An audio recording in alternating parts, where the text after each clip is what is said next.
তো আমি যখন ছোট ছিলাম তখন আমার একটা দাদু ছিল, পাশে পাশে থাকতো। তো পাশে পাশে থেকে না দাদু মাঝে মাঝে আসতো, এসে আমাকে কুলে নিত, আদর করতো, মানে বিভিন্ন জায়গায় টাচ করতো। আমি এত কিছু বুঝতাম না, এভাবে থাকতাম। থাকার পরে আমি আমার আমার দাদু তখন আমাকে বুঝতে দিত না, আমি বাচ্চা মানুষ, আমি কি বুঝি। সে আমার বিভিন্ন জায়গায় টাচ মাচ করতো, যার জন্য মনে করেন যে এতটাই করতাম না। ধীরে ধীরে যেহেতু বড় হচ্ছে তার ভিতরে মনে করেন যে আসা যাওয়া করতেছে, এই করে সেই করে, মানে শরীরের প্রথম মানে সব জায়গায় হাতাহাতি করে। তখন তো মনে করেন যে আমার অন্যরকম একটা ফিল আসে, কারণ ছোটবেলা থেকে এটা হয়ে আছে। মানে তখন তো আমি এত কিছু বুঝতাম না। তো এখন তো মনে করেন যে একটু বড় হয়েছি, এখন তো শরীরে হাত দিলে না কিরকম যেন শিশির করে, মানে শরীরে কিরকম একটা অনুভব আসে। তারপরে মানে আমার কি যেন একটা মন চেতে এরকম লাগতো। তো আমি বলতে পারতাম না, শুধু আমার মানে কিরকম একটা লাগতো। উনি আসতো, আসে এরকম করে চলে যেত। যাওয়ার পরে এখন কিছুদিন যায়, আমি আবার আমি এসএসসি এক্সাম দিই। তারপর আমার বাবা আমাকে ফোন কিনে দিছে। দেওয়ার পরে মনে করেন আমি একটু বোকা টাইপের ছিলাম। তো বাবা ফোন কিনে দেওয়ার পরে আমি ফোন চালাই, হঠাৎ করে ফেসবুকে ঢুকছি, ফেসবুকে একটা ভিডিও চলে আসে। তো ভিডিওটা চলে আসার পরে দেখলাম যে এরকম মানে আমার সাথে দাদু যেগুলো করে এগুলো ভিডিওটার ভিতরে করতেছে। তো করার পরে মানে আমার সাথে শুধু দাদু মানে জামা কাপড় খুলে নাই আমার সামনে, আর ওই ভিডিওটার ভিতরে জামা কাপড় খুলতে। তারপর আমি এটা বুঝলাম যে মানে শরীরে টাচ করার পরে যে একটা ইসা আসে শরীরের ভিতরে, তো সেটা মনে হয় এই কাপড় খোলার পরেই যায়। তো তা ভেবে দাদু যখন আমাদের বাসায় আবার আসে, আসার পরে মনে করেন আমার দাদুকে আমি বলি যে না, আবার এরকম ভাবে টাচ করছে। তো আমি বলতেছি কি, দাদু তুমি যে এরকম করো আমার না এরকম যেন একটা লাগে, তুমি আমার শরীরে টাচ করলে আমার শরীরে যেন মনে হয় যে কারেন্ট চলে আসে, এরকম লাগে। তো আমার দাদু মুচকি হাসি দিয়ে বলতেছে যে তাই এরকম লাগে তোমার? আমি বললাম হ্যাঁ। ও বলতেছে যে এই তো তোমাকে তো আমি এটাই শেখাতে চেষ্টা করতেছি, তুমি যদি আগে থেকে কেয়ার নাও তাহলে মনে করো তোমার এই জিনিসগুলো আরো বড় হবে, তোমাকে আরো ভালো লাগবে, তুমি আমাকে ধরতে দিও। তো মনে করেন মোটামুটি মনে করেন যেহেতু আমি এসএসসি এক্সাম দিয়েছি, তার মানে আমার একটু হলো মাথায় আইডিয়া হয়েছে, বুদ্ধি হয়েছে। তো আমি বুঝতে পারলাম যে দাদু মনে হয় আমাকে ইউজ করতেছে, কারণ আমার দাদুর মানে আমার দাদি ছিল না, ওয়াইফ মারা গেছে। তো ধীরে ধীরে মানে আমি তো বইয়ের ভিতরে অনেক কিছু পড়াশোনা করছি, তো আমরা শুনছি হাজবেন্ডের সাথে হয়, তো এটা যে পরপুরুষের সাথে হয় তা তো জানি না। তো আমাকে এভাবে যেতে তো অনেকদিন যাবত চলে যায়। তো দাদু আসছে, আবার আসার পরে আমি বলছি দাদু দেখো একটা কথা বলবো, তোমাকে একটা ভিডিও দেখাই, তুমি যেরকম আমার সাথে করো না এরকম একটা ভিডিও আছে আমার কাছে, তুমি দেখবা? তারপর দাদু বললো হ্যাঁ দেখাও। তা আমি কি করলাম, আবার আমার ফোনটা নিয়ে এসে আমার দাদুকে আমি ভিডিওটা দেখাই যে দেখো আমার এই ভিডিওটা আমার কাছে আছে। তো তা বলার পরে আমাকে বলে কি যে ফুল ভিডিওটা দেখি। আমি পুরোপুরি ভিডিওটা দেখাই, দেখানোর পরে সে দেখতে মানে সবকিছু দেখে মানে আমি দেখলাম যে দাদুরও মানে অন্যরকম একটা এসে আসছে। আমি দেখে বলতেছি যে অন্যরকম একটা ফিল আসে। তো দাদুকে আমি বলছি দাদু কি মানে তুমি এরকম করতেছো কেন? দাদুকে এরকম মোড়ামুড়ি করতেছে, মানে লুঙ্গির ভিতরে এভাবে চাপ দিয়ে বসে আছে। আমি বললাম দাদু তোমার কি হয়েছে? বলে কিছু হয় না, তুই আমার কাছে আয়। তো যাওয়ার পরে সে আমাকে কোলে নিয়ে বসাইছে। বসানোর পরে আমি বললাম কি, মানে আমার যেন কিছু একটা ঠেকছে এরকম মনে হচ্ছে যেন কিছু লাঠি বা কোনো কিছু একটা ঠেকছে আমার শরীরে। কি অবস্থা, এটা কি? পরে দাদু মানে বলতেছে কি কিছু না, তুমি বসো। বসার কথা বলছে, পরে আমিও বসছি। বসার পরে দাদু আমাকে বলতেছে দেখো এখন তোমার কেমন লাগছে? আমার যেন মনে হচ্ছে যেন পিছন দিয়ে কিছু একটা ঠেকছে। পিছন দিয়ে না, এখন যদি তুমি বলো তোমার সামনে দিয়ে ঠেকা। আচ্ছা ঠিক আছে, আমি তো এত কিছু বুঝি। মানে এটা যখন করে তখন আমার কাছে অনেক ভালো লাগছে। ভালো লাগার পরে মনে করেন অনেকদিন যাবত চলে যায়। যাওয়ার পর হঠাৎ করে মানে আমার ফ্যামিলির ভিতরে আমার মা দেখে ফেলে একদিন, দেখে মানে আমি ধরা পড়ে যাই। যাওয়ার পর মনে করেন এখন তো আমার মা তো আর কিছু বলতে পারে না, লজ্জায়। তো আমি বুঝতে পারছি, পরে আমি দাদুকে না করি যে দাদু এসব করা যাবে না। পরে আমাকে বলে যে ছোটবেলা থেকে যে আদর খাইছিস আদর ছাড়া কি থাকতে পারবি? আমি বললাম হ্যাঁ থাকতে পারবো, সমস্যা নেই। তা বলার পর আমাকে বলতেছে যে আমার আম্মুকে এসে বলে যে তো মেয়েকে কি বিয়ে দিবে না নাকি, বুঝলাম না। পরে আমার আম্মু বলতেছে হ্যাঁ বিয়ের বয়স হয়েছে, বিয়ে তো দিতেই হবে। তারপর আমার দাদু বললো যে এখনই বিয়ে দিতে হবে না, যতটুকু পড়াশোনা করানোর কাজ সেটা আমি করবো, কারণ দাদু তো জানে এখন বিয়ে দিলে সে আর আমাকে পাবে না। আসসালামু আলাইকুম ওয়া রাহমাতুল্লাহি ওয়া বারাকাতুহু। প্রিয় দর্শক, বাস্তব একটা জীবনের গল্প নিয়ে আজকে আমি আপনাদের মাঝে হাজির হলাম। নিশ্চয় থাম্বনেলটা দেখে আপনাদের বুঝতে বাকি নাই আজকের ভিডিওটি কি বিষয়ে। এই সম্পূর্ণ আলোচনাটা শুনলে আপনারা বুঝতে পারবেন কিভাবে আপন নাতিকে সানি লিওনের গোপন ভিডিও দেখিয়ে তার চাহিদা পূরণ করতে। চলুন প্রিয় দর্শক, কথা না বাড়িয়ে সম্পূর্ণ আলোচনা শুনবো। তার আগে আমার ছোট্ট একটা রিকোয়েস্ট, আপনি যদি আমার চ্যানেলে নতুন দর্শক হয়ে থাকেন অবশ্যই ভিডিওতে একটা লাইক দিয়ে চ্যানেল সাবস্ক্রাইব করে রাখবেন প্রতি মুহূর্তের নিউজগুলো পাওয়ার জন্য। কথা না বাড়িয়ে আমি তার সঙ্গে আপনাদের পরিচয় করে দিচ্ছি। আপনার নামটা একটু বলেন। আমার নাম শিমু। শিমু, বয়স কত আপনার? আমার বয়স 35 বছর বয়স। আপনি আমার এই অনুষ্ঠান অনেক দিন যাবত শুনছেন, প্রায় 5-6 বছর যাবত শুনছেন। যখন একেবারে প্রথম দিকে শুনতেন তখন কি ভাবতেন যে এই অনুষ্ঠানে একদিন আপনি অতিথি হবেন? না, এটা ভাবতাম না, শুনতে ভালো লাগতো তাই শুনতাম। রাইট। এবং মজার কিছু ঘটনা আছে ওনার অনুষ্ঠান শোনার, যেটা আমি অনুষ্ঠানটা শুরুর আগে ওনার কাছ থেকে শুনছিলাম। যাই হোক, সেটা আমি আপনাদের সঙ্গে শেয়ার না করে ওনাকে বরং ফ্লোর দিতে চাই। আমি আপনাকে বলবো যে একেবারে আরামসে গল্প করবেন আপনি, একেবারে নিজের বাড়িতে যেভাবে মানুষ গল্প করে, নিজের জীবনের ঘটনাগুলো বলে, দিল খুলে মন খুলে কথাগুলো বলবেন, ঠিক আছে? জি। জি, শুরু করুন আপনি ছোটবেলা থেকে যেখান থেকে মনে পড়ে। আমার ফ্যামিলিতে হচ্ছে আমরা 4 ভাই 4 বোন। আমার আব্বু হচ্ছে বিজনেস করতো। জন্ম জেলা কোথায় আপনার? আমার জন্ম জেলা পিরিজপুর জেলা, পিরোজপুর মঠবাড়িয়া জেলা। থানা। আচ্ছা আচ্ছা, ওকে। বাবা বিজনেস করতে ছোটবেলাতে জি। দেখেছেন আপনি। আচ্ছা। কত ভাই বোন আপনারা? আমরা 8 ভাই বোন। আপনার পজিশন? আমার বড় হচ্ছে 2 ভাই 1 বোন। বড় 2 ভাই 1 বোন, আপনি 4 নাম্বার। জি, আমি 4 নাম্বার। আচ্ছা, বলেন। তো ছোটবেলা যেটা দেখতাম যে আব্বু বিজনেসের কারণে খুব একটা বাড়িতে থাকতো না, দেশের বাইরে বাইরে মানে বাংলাদেশের মধ্যেই জেলায় জেলায় বলতে গেলে, বিশেষ করে একটুখানি ওনার বিজনেসটা বলি। ওই যে কাঠের বিজনেস ছিল, বড় বড় গাছ কেটে মানুষ দিয়ে কাটে আর কি, ওইগুলা টলার ভরে 4-5টা টলার 300 মনি 400 মনি ওটা ঢাকায় নিয়ে আসা হতো। আচ্ছা। ঢাকায় এসে কাঠপট্টিতে ওটা দিত। আবার যাওয়ার সময় দেখা যেত মুন্সিগঞ্জ থেকে মিষ্টি কুমড়ার সময় মিষ্টি কুমড়া, গোল আলুর সময় গোল আলু, এগুলো আবার নিয়ে যেত আমাদের এলাকায় মঠবাড়িয়াতে। ওকে। এইটাই ওনার বিজনেস ছিল। তো খুব বেশি বাবাকে কাছে পেতাম না, তো যতটুকু পেতাম বাবা খুব ভালোবাসতো আমাকে। কিন্তু আমি জানি না কেন আমার মাঝে মাঝে মনে হতো যে আমি মনে হয় আমার আম্মুর মেয়ে না। আমার আম্মু আমি স্কুলে যাই সেটা চাইতো না। আমি সকালবেলা মাদ্রাসায় যেতাম পড়তে, আমার খুব ভালো লাগতো। আমার আম্মু সেটাও পছন্দ করতো না। কিন্তু আমার বড় যে ভাই বোন ছিল তারা ঠিকই স্কুলে যেত, পড়াশোনা করতো, তাদের জন্য বাসায় টিচার রেখে দেওয়া হতো। কিন্তু আমার বেলা সেটা হতো না।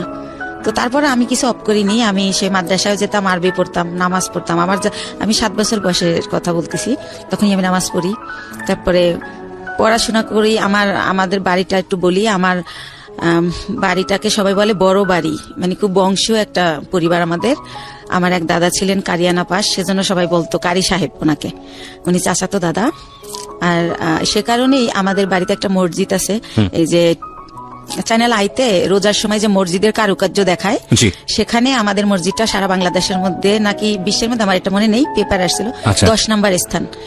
পারিবারিক মসজিদ? পারিবারিক মসজিদ, ছোট্ট একটা মসজিদ, বাট তার কারুকার্য আনকমন, অনেক আগের। সে কারণে এটা এভাবে হাইলাইট দেখানো হয়েছে। জি। তারপরে প্রাইমারি স্কুল আমাদের বাড়ির উপরেই।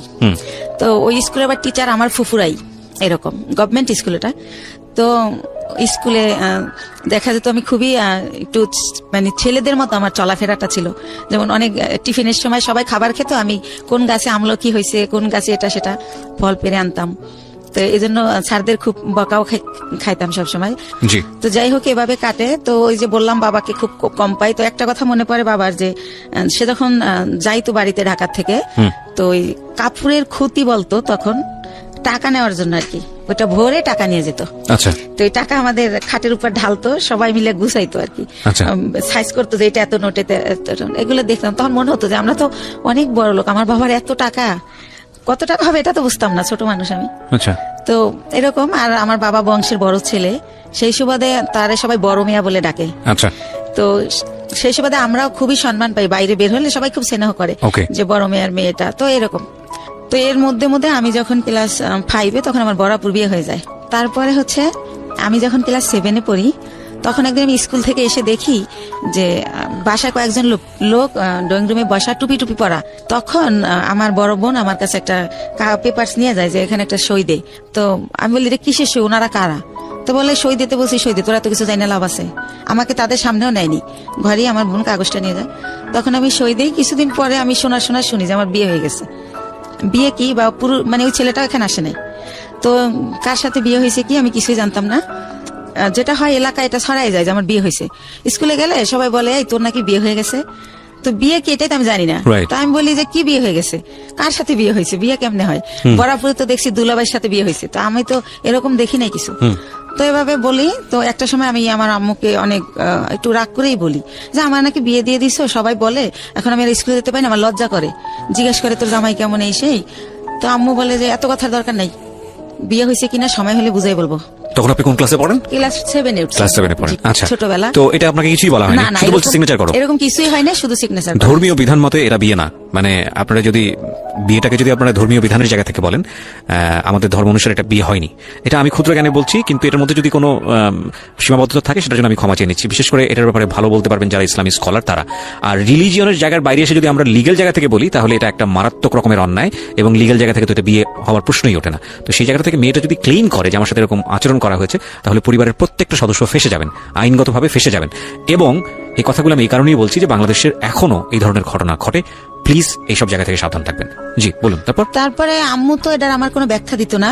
তো যখন আমার আব্বুকে আমি জিজ্ঞেস করি যে আব্বু বউ সাজে, শাড়ি পরে, দুইজন বর বউ থাকে, তারপরে বিয়ে হয়, তো আমার বলে বিয়ে হয়েছে, তো কই এগুলা তো কিছু করেন নাই।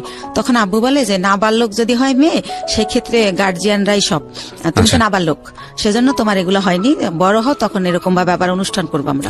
তো এতটুকুই জানা হয়। তো এর মধ্যে কি হয় যে আমি যখন ক্লাস 8-এ, তখন ওই লোকের আর কি ভাই হচ্ছে চেল্লায় আসে ঢাকাতে, তো আসলে আমাকে নিয়ে যাবে ওদের দেশে। তখন যখন কোন লোকের ভাইটা? ওই আমার হাজবেন্ডের ভাই। হাজবেন্ডের নাম কি ছিল? হাজবেন্ডের নাম ছিল জাহিদ। আচ্ছা, তো জাহিদের ভাই মানে আপনার ভাসুর? জি, আমার ভাসুর। আচ্ছা। তো উনি আর কি আসে ঢাকাতে, তো আমাকে নিয়ে যাবো ওনার সাথে। তো আমার আবার একটা অভ্যাস ছিল, এটা ভুলে গেছি বলতে, যে ছোটবেলা খুব বেড়ানের শখ, কেউ গেলে তার পিছে পিছে চলে যেতাম। আব্বু কোথাও যেতে নিলে আব্বুর পিছে, হয়তো খালি গায়ে আমি, কিন্তু দৌড় দিতাম যে আমার নিয়ে যাও। তো শুনলাম একটা দেশে যাব, নতুন একটা দেশ, ওদের বাড়ি পাবনা জেলাতে। তো আমি খুব খুশি, তো ওনার সাথে গেলাম। তো যাওয়ার পরে গ্রামে যেটা হয়, সবাই শুনছে যে আমি জাহিদের ওয়াইফ। তখন সবাই বলে যে মেয়ে, এত সুন্দর একটা মেয়ে, ওই সময় তো ছোট ছিলাম, সুন্দর ছিলাম, তো এত সুন্দর একটা মেয়ে পাগলটার সাথে কিভাবে দিল এর বাবা মা। আবার দি মেয়েটার একাই পাঠাই দিয়েছে, কেউ আসে নাই, কিন্তু পাঠাইছে অন্য সেন্সে, এটা আমার বাবার ফ্রেন্ডের বাড়ি, ওই সেন্সে পাঠাইছে। কিন্তু লোকজন সবাই জানে যে বউ হিসেবে আসছে, এটা জানছে গ্রামের মানুষ। তো এভাবে বলে, আমি তো সেম পুকুরে ডুবাচ্ছি, দৌড়াচ্ছি, শ্বশুর বাড়ি, তো ওরকম বুঝতেছি না। তো ওনারে মা ডাকতে হবে, তো সেইভাবে আগে আন্টি ডাকতাম, এখন মা ডাকি শাশুড়িকে। ওটা বলে দিয়েছে যে ওনাকে মা ডাকবা? হ্যাঁ, বলে দিয়েছে। আমার আম্মু বলে দিছে ঢাকা থেকে, তুমি আগে যখন আসতো তোমার আঙ্কেলের ওয়াইফ আন্টি বলতা, আঙ্কেল বলতা, এখন বাবা আর মা বলবা। তো আপনি জিজ্ঞেস করেননি বাবা মা কেন বলবো? ওই যে বিয়ে হয়েছে তার ছেলের সাথে। না, কিন্তু সেটা তো আপনি তখনও জানেন না। জানি বলতে সে তো মুখে বলতো যে বিয়ে হয়েছে। ও আচ্ছা আচ্ছা, আপনিও প্রশ্ন করেনি যে ঠিক আছে বিয়ে মানে বিয়ে? ওকে, তো আমি আসলে ভাইয়া জানতো না, বুঝতেন না। জি, তো তারপরে হচ্ছে আমি আমার শাশুড়িকে জিজ্ঞেস করি যে মা, সবাই যে বলে যে পাগলের কাছে বিয়ে দিছে, পাগলকে? তো বলে আরে ও হচ্ছে জাহিদের কথা বলে। তো আমি বলছি ওনারা সবাই পাগল বলে কেন? তো বলে ও হচ্ছে ঠিক মতো গোসল করে না, পুকুরে ডুবায়, মাঝে মাঝে খেলতে অন্য অন্য জেলায় চলে যায়, ফুটবল খেলে, তো সেজন্য সবাই পাগল বলে, মানে খুব ভালোভাবে থাকে না, অপরিষ্কার একটু। তো এইভাবে আমাকে যেটা বুঝালো, এইভাবে বুঝলাম, কয়েকদিন বেড়ালাম, তারপর আবার আমার আব্বু যাই নিয়ে আসলো আমাকে। তখন জাহিদের সঙ্গে আপনার দেখা হয়? না, দেখা হয়নি, ওনাকে আমি দেখিনি। তো আমি জানি না উনি কই, বা আমার ওই তো কিউরিসিটিও নাই। তো আমি আবার ঢাকা চলে আসলাম। আসার পরে আমার ওই যে মাথার মধ্যে ঢুকছে গ্রামে যে একটা পাগলের কাছে আমার বিয়ে দিছে, ওইটা আমার মাথার থেকে আর সরতেছে না। আমি পড়াশোনা করতে পারতেছি না, স্কুলে যাইতে পারতেছি না, হয়তো ক্লাসে আসি ম্যাডাম কি বলতেছে আমি শুনি না, এরকম হয়ে যাচ্ছি, মানে কিরকম জানি। তো তখন এরকম হওয়াতে আমার আম্মু আব্বুকে বললো যে হয়েছে, ওদেরকে একটা বাসা টাসা ভাড়া নিয়ে আলাদা করে দাও, তোমার মেয়ে শুধু প্রশ্ন করে, পড়ালেখা করতে চায় না।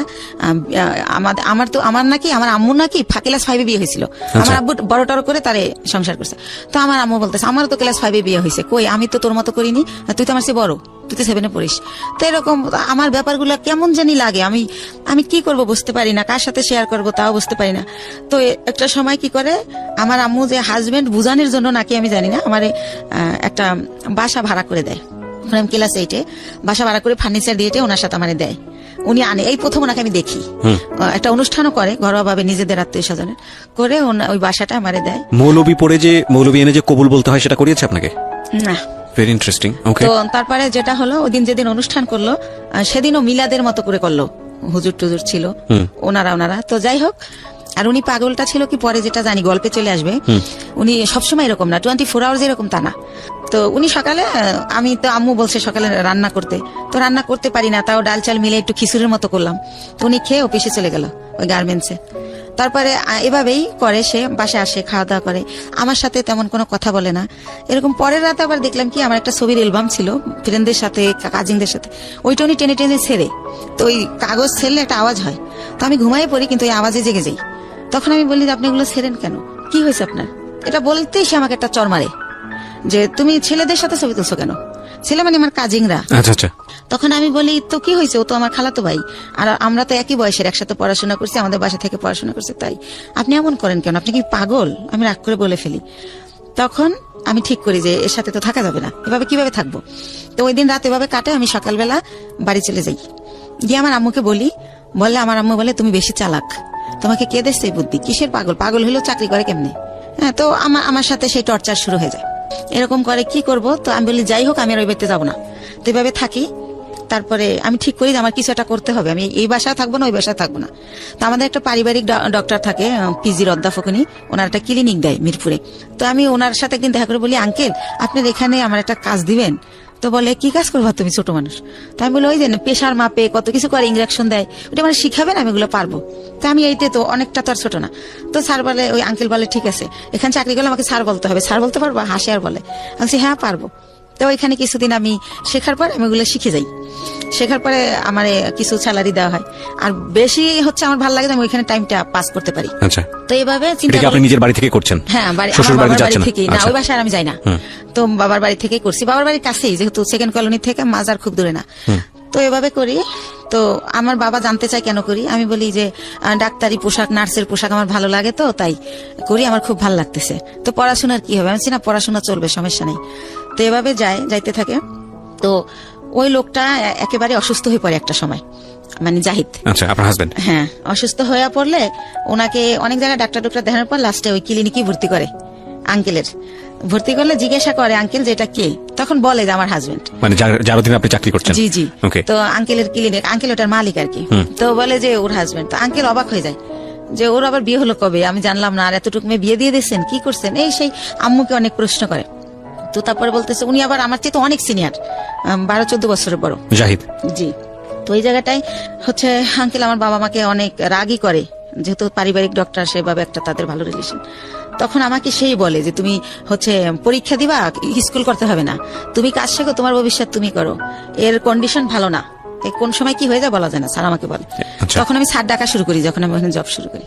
তো তারপরে যেটা হয় যে আমার আব্বু ওনাকে ভারতে নিয়ে যায় ট্রিটমেন্টের জন্য, যেহেতু আমাকে বিয়ে দিয়ে ফেলছে। আর আমাদের ফ্যামিলিতে 2 বিয়েটা অ্যালাউ করা হয় না, বা ডিভোর্স এটা অ্যালাউ করতে পারে না। ওই যে বললাম আমার দাদা কারিয়ানা পাস। তো ওইখানে গেলে ওনার ধরা পড়ে যে ওনার বুকের একটা হাড় ভাঙা, ওনার এই মাথার কিছু রক, ছোট ছোট রক ড্যামেজ। তো এইভাবে অনেক কিছুই ধরা পড়ে যায় বাবার কাছে। তো বাবা আয়সা যখন আমার শ্বশুরের মধ্যে মারা যায়, তো শাশুড়িকে প্রশ্ন করে যে আপনার ছেলে এত দিক দিয়ে ড্যামেজ, তারপর আমার মেয়েটাকে কেন নিলেন, আমার এত সুন্দর মেয়েটা হরিণের মতো দৌড়াতো, সেই মেয়েটাকে এরকম করলেন, এখন কি করবো আমি। আর ওখানে ডক্টর বলেই দিয়েছে যে এ সম্পূর্ণ সুস্থ হবে না, কিছুদিন ভালো থাকবে, আবার এটা হবেই, এটা সম্পূর্ণ সুস্থ হওয়ার মতো না। আচ্ছা। তো এভাবে নিয়ে আসে। তো এগুলো যখন আম্মুকে আমার আব্বু বলে, তখন আমি শুনতে পারি আড়াল থেকে। তখন আমি ঠিক করি যে না, আমার নিজের পায়ে নিজে দাঁড়াতে হবে। প্রিয় শ্রোতা, আমরা ছোট্ট একটা বিরতি ছিলাম, বলুন তারপর। তো এর মধ্যে ওইখান থেকে আসার পর উনি অনেকটা ভালো হয়। ভালো হলে আবার আমার এক ভাইয়া, পরিচিত ভাইয়া, ওনার বাড়ি উজিরপুর, উনি একটা গার্মেন্টসে জব করে। তো ওইখানে ওই জাহিদ আমি দুইজনই চাকরি নিই। তো এতে মধ্যে আমি ক্লাস 9-এ উঠি। তো আমি চাকরি নেই কোয়ালিটি হিসাবে। তো আল্লাহ রহমতে আমার হয়তো আর্ট নলেজ একটু ভালো। আমি অনেক 3 মাসের মধ্যে আমি যখন ঢুকি আমার 8,000 টাকা স্যালারি ধরে। 3 মাস পরে আমার স্যালারি 15,000 হয়ে যায়। আমার একটা লাইনের দায়িত্ব দিয়ে দেয়, লাইন শিপ বলে ওটাকে। তো এভাবে ও জব করে, আমিও জব করতে থাকি। তো ভালো এরকম। তো ওই মালিক ওইখানে আবার 3 বাইরের গার্মেন্টস। তো 3 ছাড়ই হচ্ছে আমারে এত ভালো জানে যে এক স্যার যখন আসবে না, অন্য স্যার কি করে আমি জানি বলি, এভাবে আমাকে করে আর কি, যে তুমি আমাদেরকে বলবা। তো এভাবে স্যাররা আমার এক্সট্রা কিছু টাকা দেয়, এমনিতে আমি চাই না দেয়। আর আমি খুব কর্মঠ, খুব মন দিয়ে কাজ করি, এটা তাদের চোখে পড়ে। বা ডে বাই ডে আমি এত ইমপ্রুভ করি যে যারা 3 বছর চাকরি করে এত উন্নতি করে নাই। তো এভাবে স্যাররা খুবই ভালোবাসে আমাকে। তো এর মধ্যেই হচ্ছে আমার বেতন মোটামুটি 20,000-এর উপরে হয়ে যায়, এক্সট্রা টাকা নিয়ে, ওভার টাইম নিয়ে। এর মধ্যে ওই লোকটা আবার অসুস্থ হয়ে যায়, এমন অসুস্থ যে একদম হলুদ হয়ে যায়, একদম খারাপ অবস্থা হয়ে যায়। তো তখন আমার বাড়িতে নিয়ে যায় ওই মিরপুরে, নিয়ে আমার মা বোনেরা লতা পাতা জন্ডিস হিসাবে রস করে খাওয়ানো, ডাক্তার দেখানো, এগুলো করতে থাকে। এর মধ্যে ওই লোকের 3 মাস পর্যন্ত আমার কারণে মালিকে বেতন দেয় এমনি। আচ্ছা। যেহেতু আমার ভালো জানে তারা মেয়ের মতো, সে কারণে বেতন দেয়। ওই লোককে মানে আপনার হাজবেন্ড? আমার হাজবেন্ড। একই গার্মেন্টসে কাজ করতো? জি, একই গার্মেন্টসে কাজ করি। ওকে। এই যে আরো কিছু ওনার কিছু সিমটম ছিল। রাতের বেলা হঠাৎ করে, মানে আমি ঘুমের মধ্যে দেখতাম কি সে মানে ভৌতিক ভাবে আমার দিকে তাকায় আছে, উঠে ঘুমের থেকে উঠে মানে ওনার দাঁতগুলো খুব বড় বড় ছিল, আর ওনার হচ্ছে উনি অনেক চেকন ছিল, অনেক লম্বা ছিল। তো উনি যখন খালি গায়ে এরকম করতো মনে হতো ভূত। তো আমি খুব ভয় পেতাম। তো ভয় পেলে কি হবে, আমি আবার ছোটবেলা থেকে তো কোরআন পড়তাম, নামাজ পড়তাম, তো আবার দোয়া টোয়া পরে আবার ঘুমাই যেতাম। যেহেতু আমার অফিসটা ছিল সকাল 8টা থেকে রাতের 10টা পর্যন্ত, তো অনেক হার্ডওয়ার্ক করা হতো, রাতে খুব ক্লান্ত থাকতাম। তো আমি আর কেউ বলা বন্ধ করে দিলাম, কারণ ফার্স্ট দিকে যখন এর কথা বলতাম কেউই তো অ্যালাউ করতেছে না, আমাকে কেউ বুঝতেই আসে না। তো যাই হোক, এভাবে হয়। আমার হচ্ছে এভাবে চাকরি করতে করতে 2001 সালে আমি হচ্ছে 2000-এর শেষের দিকে আমি কনসেপ্ট করি, অফিসে মাথা ঘুরে পড়ে যাই। তখন আমারে হচ্ছে পরীক্ষা নিরীক্ষা করে ডাক্তারের কাছে নিয়ে দেখে আমি আমার বাচ্চা পেটে। তো বাচ্চা পেটে দেখলেও আমি অসুস্থ, ওষুধ খাচ্ছি, রেস্ট যখন মাথা ঘুরে যায় নামাজের রুমে রেস্ট নিচ্ছি, যেহেতু স্যার আমার ভালো জানে। তো সেভাবে আমি আমার জবটা চালিয়ে যাই। তো যখন 6 মাস হয়ে যায় তখন আমি আর পারি না, নিজের সাথে আর যুদ্ধ করতে পারি না, তখন আমি জবটা ছেড়ে দেই। তো এর মধ্যে আমার মোটামুটি বেশ কিছু টাকা সঞ্চয় হয়ে যায়। তো জবটা ছেড়ে দেওয়ার পর আমার বেবিটা যখন হয় 2001 সালের মানে জানুয়ারি মাসের 31 তারিখ রাত 12:30টায় হয় আমার ছেলেটা। সেখানেও বলি, আমাকে যখন একটা প্রাইভেট ক্লিনিকে নেয়, অন্য লোকে নেয়, আমার হাজবেন্ড নেয় না।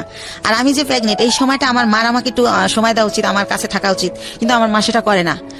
তো সে কারণে আমি ওই ভাড়া বাসায় থাকি, মার কাছে থাকি না। তো আমি যখন আমারে অন্য মানে ভাড়াটিয়ারা নিয়ে যায় একটা ক্লিনিকে, সেখান থেকে আমার অবস্থা খারাপ দেখে, যেহেতু আমার বয়স কম, সেজন্য আমার অবস্থা খারাপ হয়ে যায়, বা আমার খাওয়া দাওয়া হয় না ভালো। তো আমার ঢাকা মেডিকেল নিলে তখন ডক্টররা বলে যে ইমিডিয়েটলি সিজার করতে হবে, না হলে বাচ্চা মা কাউকে বাঁচানো যাবে না। তো সিজার করবে, হাজবেন্ডের সিগনেচার লাগবে। এখন হাজবেন্ড কোথায়? তখন উনি আবার ওই অসুস্থ থেকে সুস্থ হয়ে মোটামুটি অফিস আবার যায়, ওই কোম্পানি আবার অফিসটা পুরান ঢাকায় নিয়ে যায়, সেখানে উনি জব করে। তো ওনাকে বারবার বলা হয় যে আপনি আসেন, আপনার সিগনেচার ছাড়া অপারেশন হবে না। বলে কেউ একজন দিয়ে দিলেই হয়, আমি যাব না। সে আর যাই না। তো এক পর্যায়ে আমার যে এক ভাইয়া, ওই যে বললাম যে আগে জব করতাম একসাথে, ওই ভাইয়াটা হাজবেন্ডের জায়গায় সিগনেচার করে। তো আমার সিজারে আমার ছেলেটা হয়। আপনার ছবি দেখাবো না, আমি নিয়ে আসছি মাশাআল্লাহ। তো আমার ছেলেটা ডক্টর হচ্ছে এভাবে পা ধরে ঝুলায় বেডে গিয়া, যখন আমার বেডে দেওয়া হয়, আমার যখন সেন্স ফেরে, তখন বলে যে আপনার ছেলেটা অনেক মেধাবী হবে, আমি এত বছর এই জবে আছি, এরকম খুবই কিউট, খুবই স্বাস্থ্যসম্মত হয় বেবিটা, তো ওরে ডাক্তারি পড়াবেন, আমার রিকোয়েস্ট রইল। এভাবে বলে কথা বলতে বলতে। তো হসপিটালে আমি 10 দিন থাকি। ওখানে রাখা হয় 7 দিন, কিন্তু যেহেতু আমি ছোট, তার মধ্যে সিজার হয়, এজন্য 10 দিন রাখে। তো এর মধ্যে কি হয়, আমার মা যেদিন আমার সিজার হয় তার পরের দিন আমার মার বাসার একটা কাজের মেয়েকে পাঠিয়ে দেয়, কিন্তু আমার মা যায় না।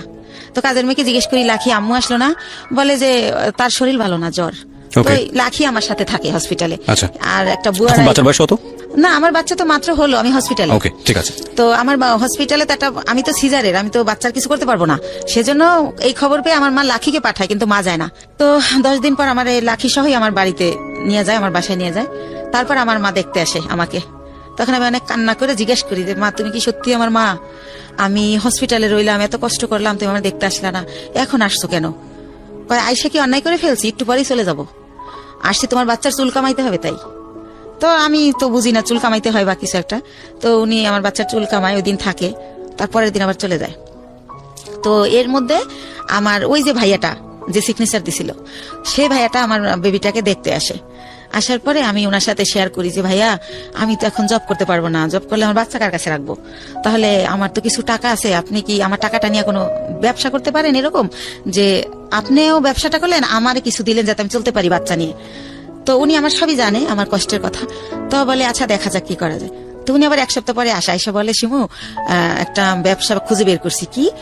এক্সেসরিজ ব্যবসা, গার্মেন্টসের মাল কিনে আমরা গার্মেন্টসে দিব। তো আমি তো বুঝিনি এক্সেসরিজটা। তো উনি আমার বুঝাই বলে যে পলিথিন, কার্টন, লেবেল, হ্যান্ডটেক, এইসব। তো কত টাকা লাগবে ভাইয়া? তো বলে তোর কাছে কত টাকা আছে সেটা বল। তাই আমি বলি আমার কাছে মনে হয় 60-70 হাজার টাকা আছে, এটা হবে? তো বলে যে হ্যাঁ, এটা দিয়েই শুরু করি, প্রথম দেখি কি হয়। তো আল্লাহ রহমতে উনি শুরু করলে প্রায় আমার খরচও চালাই। এরপরে উনি 6 মাস পরে বলে যে প্রায় আমাদের পুঁজি হয়ে গেছে 3 লাখ টাকার মতো 6 মাসের মধ্যে। তো অনেক ভালো লাভ। তো তখন বলে যে আরো টাকা ইনভেস্ট করলে ভালো হতো। তো আমার বাবার দেওয়া কিছু গয়না থাকে আমার, সেই গয়নাগুলো আমি বিক্রি করে আরো টাকা ওইখানে ঢুকাই। তো এরকম করতে করতে আমার বাচ্চাটা, মানে আমার ছেলেটার বয়স হয়ে যায় 2 বছর। 2 বছর, ওকে, 2 বছর হয়ে যায়। তো আল্লাহর রহমতে ভালোই আছি, ভালোই চলতেছি, ব্যবসা খুব ভালো হচ্ছে। তো এভাবে তো আমি বলি যে ভাইয়া এখন একটা অফিস নেন, তাহলে আরো ভালো হবে। তো ভাইয়া কি করে, একটা আরামবাগে ছোট একটা অফিস ভাড়া নেয়, কার্ড ছাপায়, ভিজিটিং কার্ড, কোম্পানির একটা নাম দেয় স্বদেশ ইন্টারন্যাশনাল, এইভাবে একটা নাম দিই আমরা। তো তারপরে যেটা হয় যে ব্যবসা কি হয়, যে টাকা যায় তার চেয়ে আমরা 3 ডবল মাল বাকি আনা যায়, ধরেন 1 লাখ দিয়ে 3 লাখ টাকার মাল বাকি আনা যায়, এভাবে আমরা আবার কোম্পানির মাল দেই। এভাবে করতে করতে আল্লাহ রহমতে আমাদের পুঁজি প্রায় 30-40 লক্ষ টাকা হয়ে যায়। যেহেতু আমরা কম পুঁজি খেটাই ভালো ব্যবসা করতেছি, যেহেতু আমাদের লেনদেন ভালো, এর মধ্যে আমাদের 3টা কর্মচারী নিয়ে নেয় ভাইয়া, একটা নাম স্বপন, একটা বাপ্পি আর একটা রেজা। তো এভাবে ভালো ব্যবসা চলতেছে। তো আমার ছেলেটা 2 বছর যখন হয়, ও একা একা পেন্সিল খাতা দিয়ে বসাই দিয়ে খেলতে, দেখি যে ও সরোয়া লিখে ফেলে। এভাবে তো দেখি যে আব্বু এরকম করো, তো লেখে। তো তখন ওরে আমি বলি আমার ভাইয়াকে যে ভাইয়া ওরে না স্কুলে দিয়ে দেই, কিন্ডারগার্টেনে, ও তো লেখা শিখে গেছে। কয় দূর হবো এত তাড়াতাড়ি না। তো এরকম করতে করতে আমাদের বাসায় একটা ম্যাডাম ভাড়া থাকে পাশের ফ্ল্যাটে। তো ম্যাডামকে বলি, ম্যাডাম কয় ওর পরীক্ষা দেওয়া লাগবে না, এমনি নিয়ে যায় নাইসেন, ভালো হবে, এতে ওর শেখা হলো, সামনের বছর ভর্তি করবেন। তো এইভাবে নিয়ে যেতাম, আসতাম, ফিটার নিয়ে যেতাম ব্যাগে করে, ওর ফিটার খাওয়াতাম টিফিনে। তো এভাবে ওরা সবাই আদর করে, ওর নাম হীরামণি। তো ওর নাম হীরা, তো আদর করে সবাই হীরামণি ডাকে। তো এরকম একটা পজিশনে আমার বাবা শোনে যে আসলে আমার বেশ কিছু টাকা হয়েছে, আমি ভালো বিজনেস হচ্ছে আমার, আমি খুব ভালো আছি। তো আমার বাবা আমাকে বলে কি যে ওই যে কারি দাদু, সেই দাদু মারা গেছে, দাদুর ছেলেরা সব আমেরিকায় সেটেল, তো তাদের কিছু জমি বিক্রি করে চলে যাবে, একেবারেই কম দামে দিয়ে দিবে যদি নিজেরা নেয় যারা বেলাডের। তো আমার বাবা আমাকে বলে যে হচ্ছে এরকম জমি বিক্রি করবে, তো তুমি কি কিনবা? তো আমি ভাইয়ের সাথে আলাপ করি। তো ভাই বলে যে জমি তো আর কিনলে ফালানো যায় না, কিনতে পারিস যেহেতু কম দাম। তো মাত্র 1 বিঘা জমি মাত্র 45,000 টাকা দাম। তো ওই 45,000 টাকা দিয়ে আমার বাবাকে আমি দেই, আমার বাবা জমিটা আমার নামে কেনে, আমি যাইও না দেখিও না, ওই আমাদের পিরিসপুরে আর কি মঠবাড়িয়াতে। তো ওইভাবে আমার জমিটা হয়। তো এরকম এর মাঝে মাঝে ওই যে লোক, এর আরেকটা কথা ভুলে গেছি, এরপরে কি হয়, আমার বেবিটার যখন বয়স 1 বছর, তখন সবাই বলে যে একটা বেবি হয়েছে, এখন ভালো হয়ে যাবে। তো উনি মাঝে মাঝে নাই হয়ে যায়, আবার চলে আসে, এভাবে আপ অ্যান্ড ডাউন চলতে থাকে। তো অনেকে বলে যে বিজনেসে ঢুকাইতে, তো আমি দেই না, কারণ তো ওনার তো ব্রেন ঠিক নাই, তো সেজন্য দেই না। যে না, উনি মাঝে মাঝে জব করে, আবার চলে যায়, আবার আসে। তো উনি কি করে, ঈদ যেমন প্রথম ঈদ আমার বেবি হওয়ার পরে, তো ঈদের দিন উনি হচ্ছে চান রাতের দিন, ওনার এক ভাগ্নে আমার এখানে জব করে, যেটার নাম বললাম রেজা, আর একটা থাকে ভাগ্নে আনোয়ার। তো চান রাতের দিন ওরা বাসায় আসছে, তো রাত অনেক হয়েছে। আমি বলি এই তো আনোয়ারে জিজ্ঞেস করি, তোমার মামা বাসায় আসবে না? বলে না। আমি বলছি কেন, কোথায় গেছে? কয় ওনার এক ফ্রেন্ড আসছিল কুমিল্লা থেকে, সম্ভবত উনি কুমিল্লা চলে গেছে। তো এর আগেও একবার ফার্স্ট ঈদে এরকম করে, উনি চান রাতের দিন নাই হয়ে গেছে, তো উনি আবার কোরবানির আগে ব্যাক করে। এতদিন উনি কই ছিল জিজ্ঞেস করলে অ্যান্সার করে না। তো সেম কাহিনী আমার ছেলে হয়েছে, আমার ছেলের বয়স 1 বছর, আমার ছেলের ফার্স্ট ঈদ উনি এরকম চান রাতে আসে নাই। তো আমি বললাম যে আগে আসে নাই, সেটা একটা ব্যাপার ছিল, এখন তো একটা ছেলে আছে, তা উনি গেল কোথায়? তো এভাবে জানতে জানতে জানি যে উনি কুমিল্লা চলে গেছে। কিন্তু ওনার একটা ব্যাপার ছিল যে উনি কোথায় যেত এটা বলে যেত না কখনো, ওনার মনে হয়েছে উনি চলে গেছে, আবার কেন জানি মনে হয়তো উনি ব্যাক করতো, উনি এই টাইপের ছিল। তো এভাবে কিন্তু আমার বাবা ওই সম্পত্তিতে আমার নামের জায়গায় স্বামীর নাম ইউজ করতে হয়, কাগজের তো একটা আছে, ফর্মালিটি আছে সেই ক্ষেত্রে। তো এভাবে করতে করতে 2007 সাল খুবই ভালো চলতেছি। 2007 সাল হয়ে গেল, আমাদের বিজনেস আরো অনেক বড় হলো, সরকারিভাবে এলসি করা হলো। তো এভাবে করতেছি। এর মধ্যে হচ্ছে ওই যে ভাইয়া যে প্রধান ছিল বিজনেসের, সবকিছু দেখাশোনা করতো, ওনার নাম হচ্ছে দুলাল, ওনার বাড়ি উজিরপুর থানায়, সানুহার গ্রাম। তো ওনারে আমি আমার আপন ভাই, ব্লাডের চেয়েও বেশি, মানে ওনারে আমি অনেক রেসপেক্ট করতাম। উনি বাসায় আসলে আমার মনে হতো আমার ফ্লোরটা বইতে কাঁপে, কারণ মাথায় কাপড় না থাকলে বলতো মাথায় কাপড় নাই কেন, একটু হেসে কথা বললে, একটু জোরে হাসলে বলতো মেয়ে মানুষ এত জোরে হাসে কেন, বা এসে জিজ্ঞেস করতো 5 ওয়াক্ত নামাজ পড়ছিলি তো। খুব শাসন করতো, ইসলামিক মাইন্ডেড ছিল, চারিত্রিক বৈশিষ্ট্য খুব ভালো ছিল। তো ওনারে অনেক রেসপেক্ট করতাম।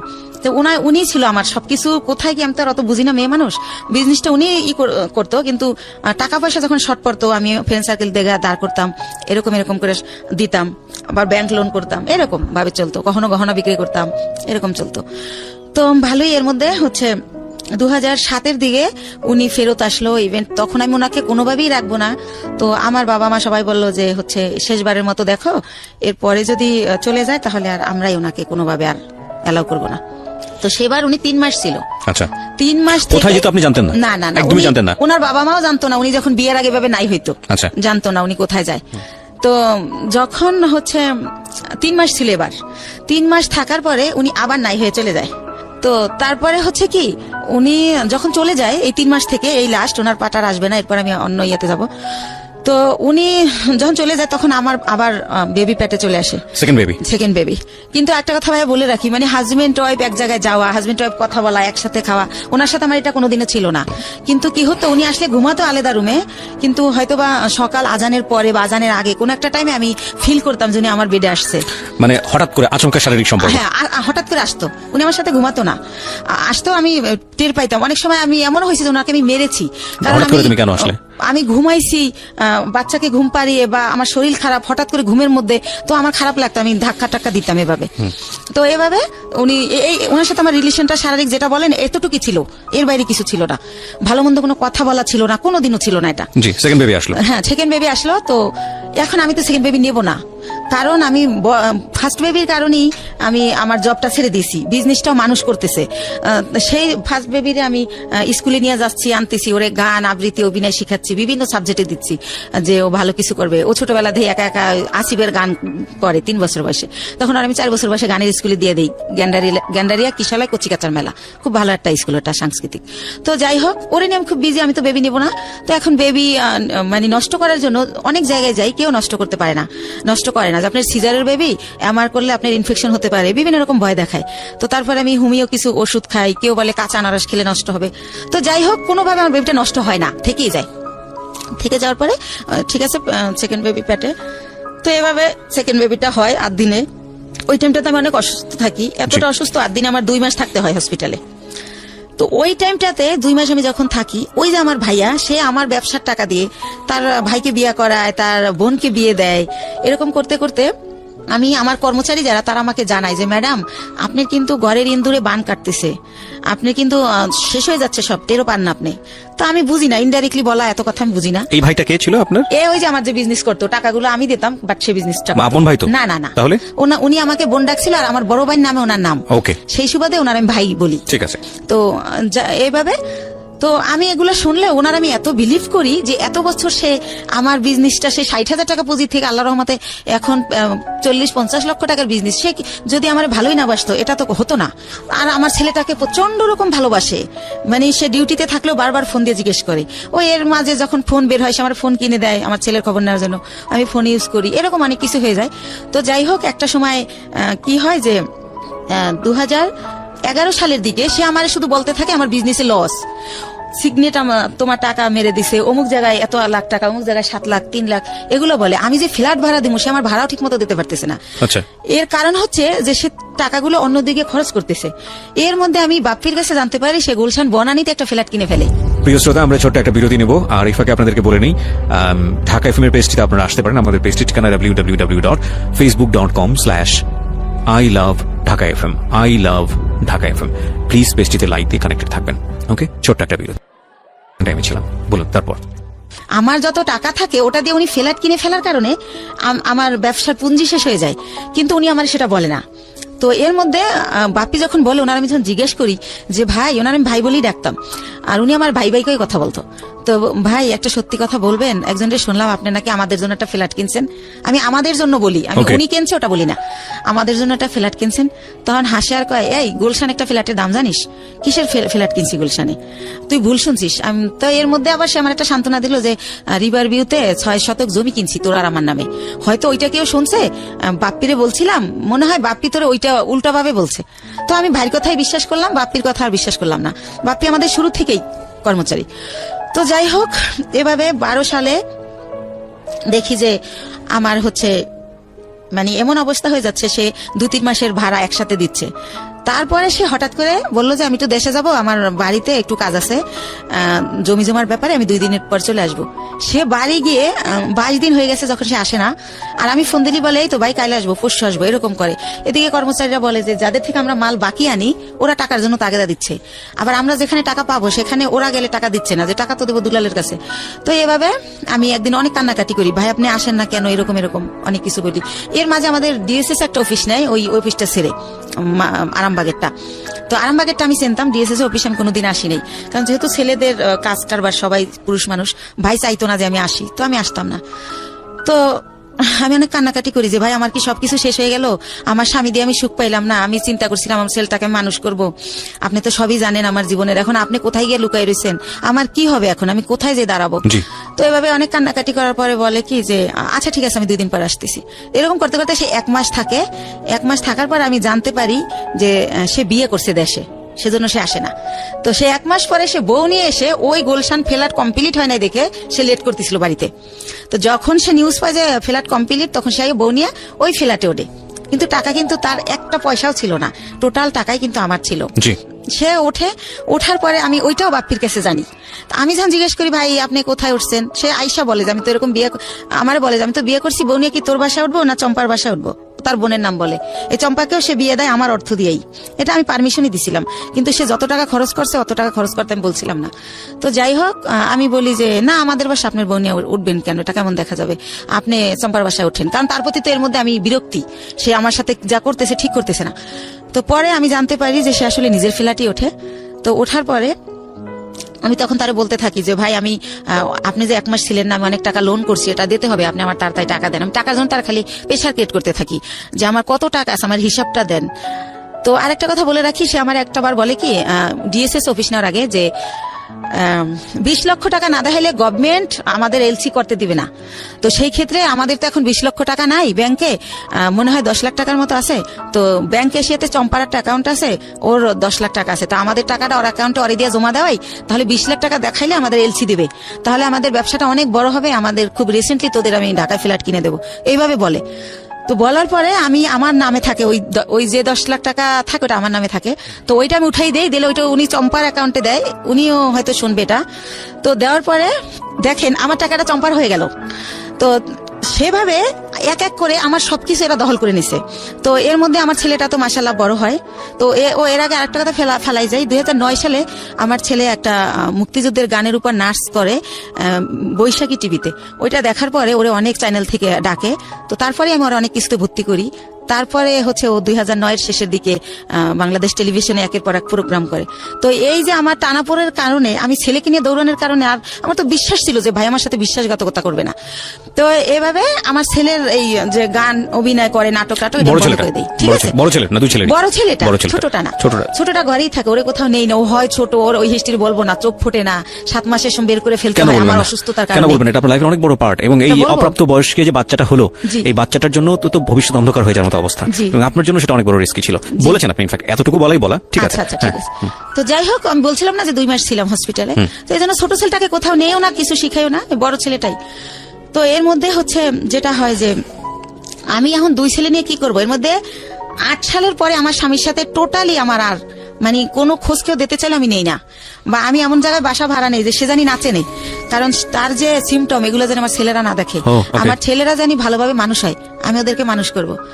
তো এইভাবে যখন আমাকে নিঃস্ব করে দেওয়া হয়, দুলাল ভাই সবকিছুই সে আমাকে দেবে দেবে দেবে বললে নিখোঁজ হয়ে যায়, কিছুই দেয় না, আপনার বিজনেস সমস্তটুকু নিয়ে সে নিখোঁজ, একদম নিখোঁজ। সবকিছু যখন নেওয়া শেষ, যতদিন বাকি ছিল ততদিন আমাকে আশা দিত যে এই তো সামনের মাসে তোরে 7 লাখ টাকা দিতেছি, এইভাবে আশা দিত, তা 3 লাখ টাকা দিতেছি। পরবর্তীতে আর আমার কিছুই দেয় না, সে নাই হয়ে যায়। তো তখন আমি মেন্টালি এতটা ডিজাস্টার্ড হয়ে যাই, আমি পাগল হয়ে যাই টোটালি। আমি রাস্তায় রাস্তায় শুধু শুধু হাঁটি।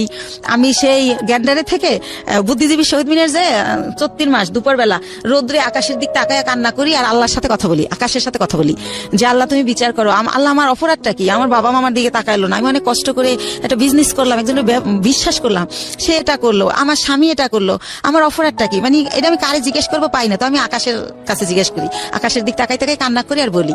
তো এই টাইমটাতে আমি ভাইয়া 3টা মাস আমি শুধু ওর স্যালাইন খেয়ে বেঁচে থাকি, মানে যখন দেখি আমি আর পারি না তখন একটা স্যালাইন গোলাই আর খাই, আমার ব্যাগে সবসময় পানি থাকে 1/2 লিটার আর স্যালাইন থাকে 4-5টা। তো এভাবে আমি 3টা মাস আমার মনে আছে আমি ভাতের আহার গিলতে পারি না, আমার কি হলো, আমার কি হবে, আমি নিঃস্ব হয়ে গেলাম। দুলাল ভাইরে আর আমি খুঁজে পাই না কোনোভাবে, সে নাম্বার চেঞ্জ করে ফেলে। তো যাই হোক তার বাড়ি ঠিকানা জানতাম, কিন্তু বাড়ি যাই আমি কি করব, কাকে বলবো, এটা সে তো বাড়িতে যায় নাই। তো যাই হোক এভাবে গেল এই পাঠ। তো তখন আমার তো এই বাচ্চা দুইটাকে কিছু করে খাওয়াতে হবে ভাইয়া। তো তখন আমি আমার চিন্তা করলাম, আমি এর আগে ওই যে বড় জমিটা যে কিনলাম তার পরপরই আবার একটা ছোট জমি কিনি, 5 কাঠার জমি, এটাও আমার এক চাচার থেকে কেনা। তো আমি চিন্তা করলাম যে এই 5 কাঠা জমি বিক্রি করে আমি কিছু একটা করি। তো তখন ওই 5 কাঠা জমি আমি বিক্রি করব। এখন আমি যাকেই ঠিক করি, যে আমাকে জমিটা কিনবে, যে জমিটা অ্যাডভান্স করতে যায়, তাকে আমার বোন থেরেট দেয়, বড় বোন, যে ওই জমি কিনলে তোর পা ভাঙা হাত ভেঙে ফেলবো। লাস্ট পর্যন্ত আমার সৎ কাকা কিনবে, কালকে আমাকে 1 লাখ টাকা দিবে। আজ রাত 12টার সময় আমার কাকার নামে একটা মিথ্যা মামলা দিয়ে তাকে অ্যারেস্ট করানো হয়। তো এটা কেন করানো হয় আমি কোনোভাবে জানতে পারি না। তো একজনের কাছে জিজ্ঞেস করি, আমার বাবা মার কাছে জিজ্ঞেস করলে তারাও বলে না, তারা বলে আমরা জানি না। তো তখন শুনতে পারি যে জমি আমার বোন কিনবে, বাইরে বেচতে দেবে না সেজন্য। তো তখন আমি বাধ্য হয়ে আমার মাকে বলাই যে তাহলে বরাবরে বলো আমার জমিটা কিনতে। তো এর মধ্যে আমি শর্টকাট খুলে একটুখানি বলি, আমার বড় দুলাভাই বাংলাদেশের 20 জন ধনীর একজন, উনি বিশাল বড় লোক। তারপরে আমার ইমিডিয়েট যে ছোট, সে সৌদি আরবে বিজনেস করছে 25 বছরের মতো, সে অনেক ভালো অবস্থায়। তো এরাও কিন্তু বড় লোক।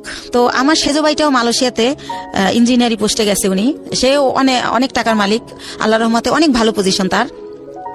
অথচ এই যে আমি যখন তাদেরকে জানালাম যে এরকম দুলাল আমার সব মেরে পলাই গেছে, এখন আমার মৃত্যু ছাড়া উপায় নাই, আমার ঘরে ভাত নাই, আমার ঘর ভাড়া দেওয়ার মতো টাকা নাই, মানে এগুলো যখন প্রকাশ করলাম, তারা আমাকে খুব অপমানজনক কথাবার্তা বললো সবাই।